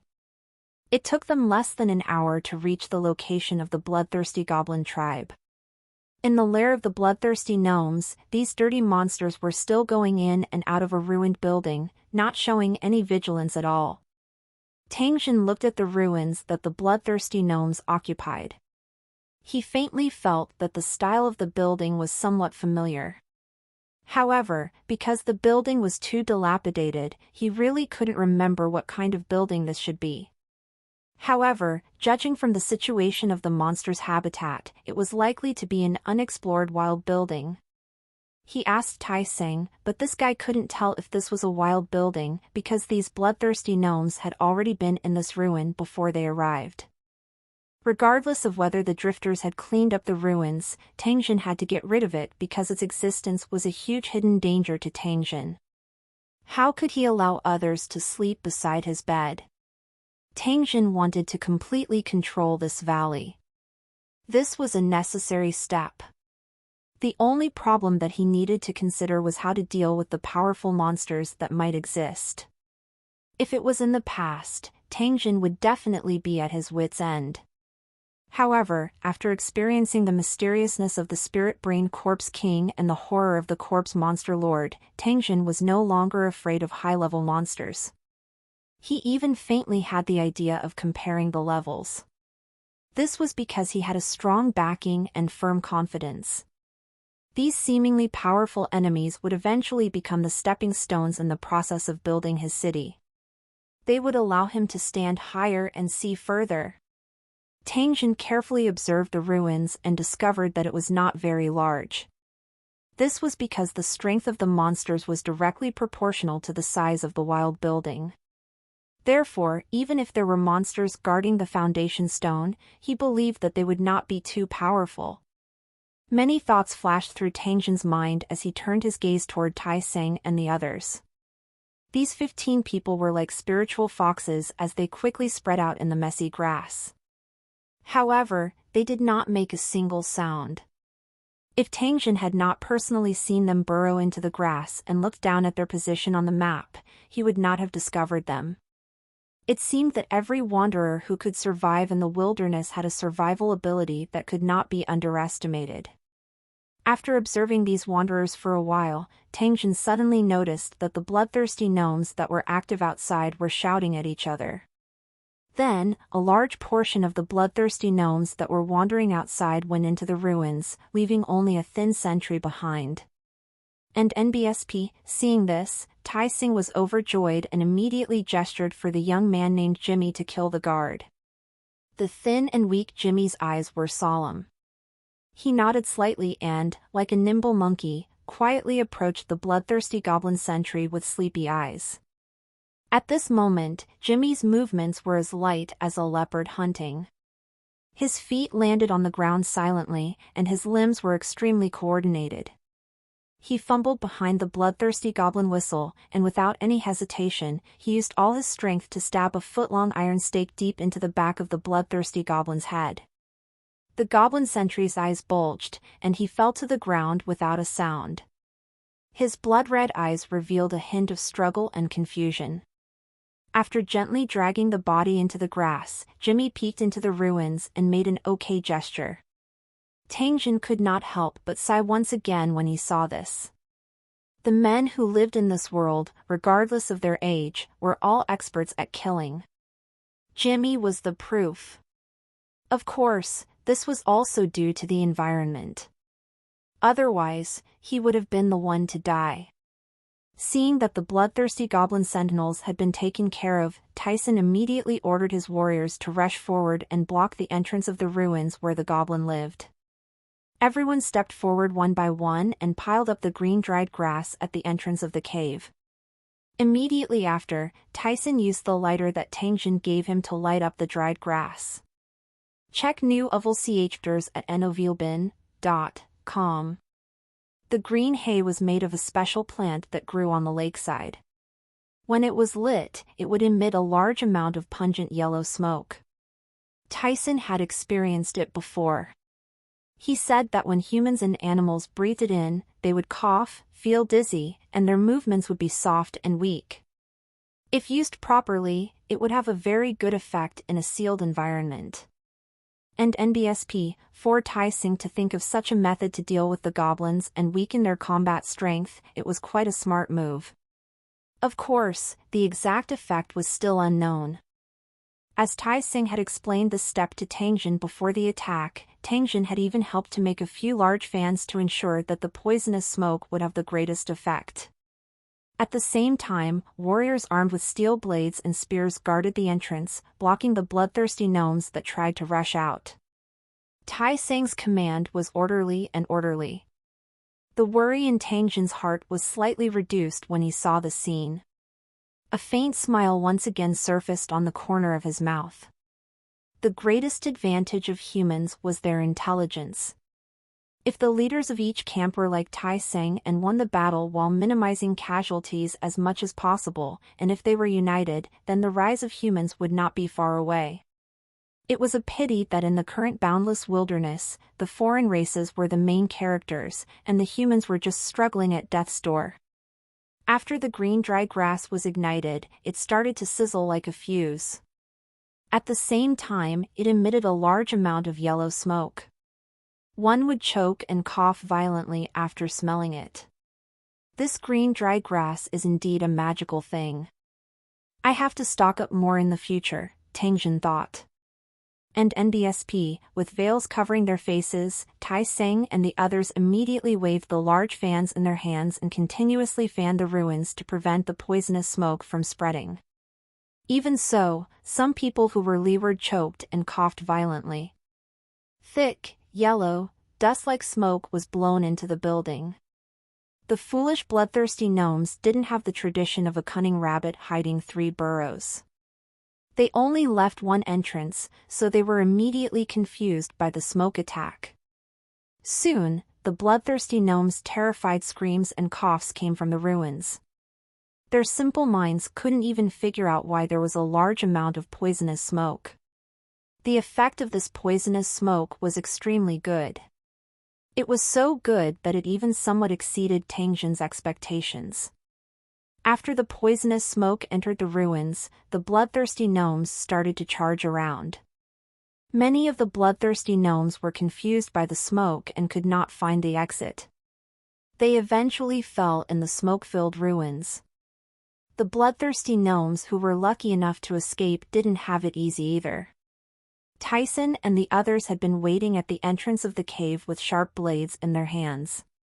Whenever a bloodthirsty gnomes appeared with trembling limbs and white foam at the mouth, they would hack and slash them. Soon, the entrance of the cave was covered with gnomes' corpses, and the ground was soaked with their stinky blood. After the smoke dissipated, the massacre had temporarily ended. However, looking at the current situation, the bloodthirsty goblin tribe had completely disappeared from the prairie.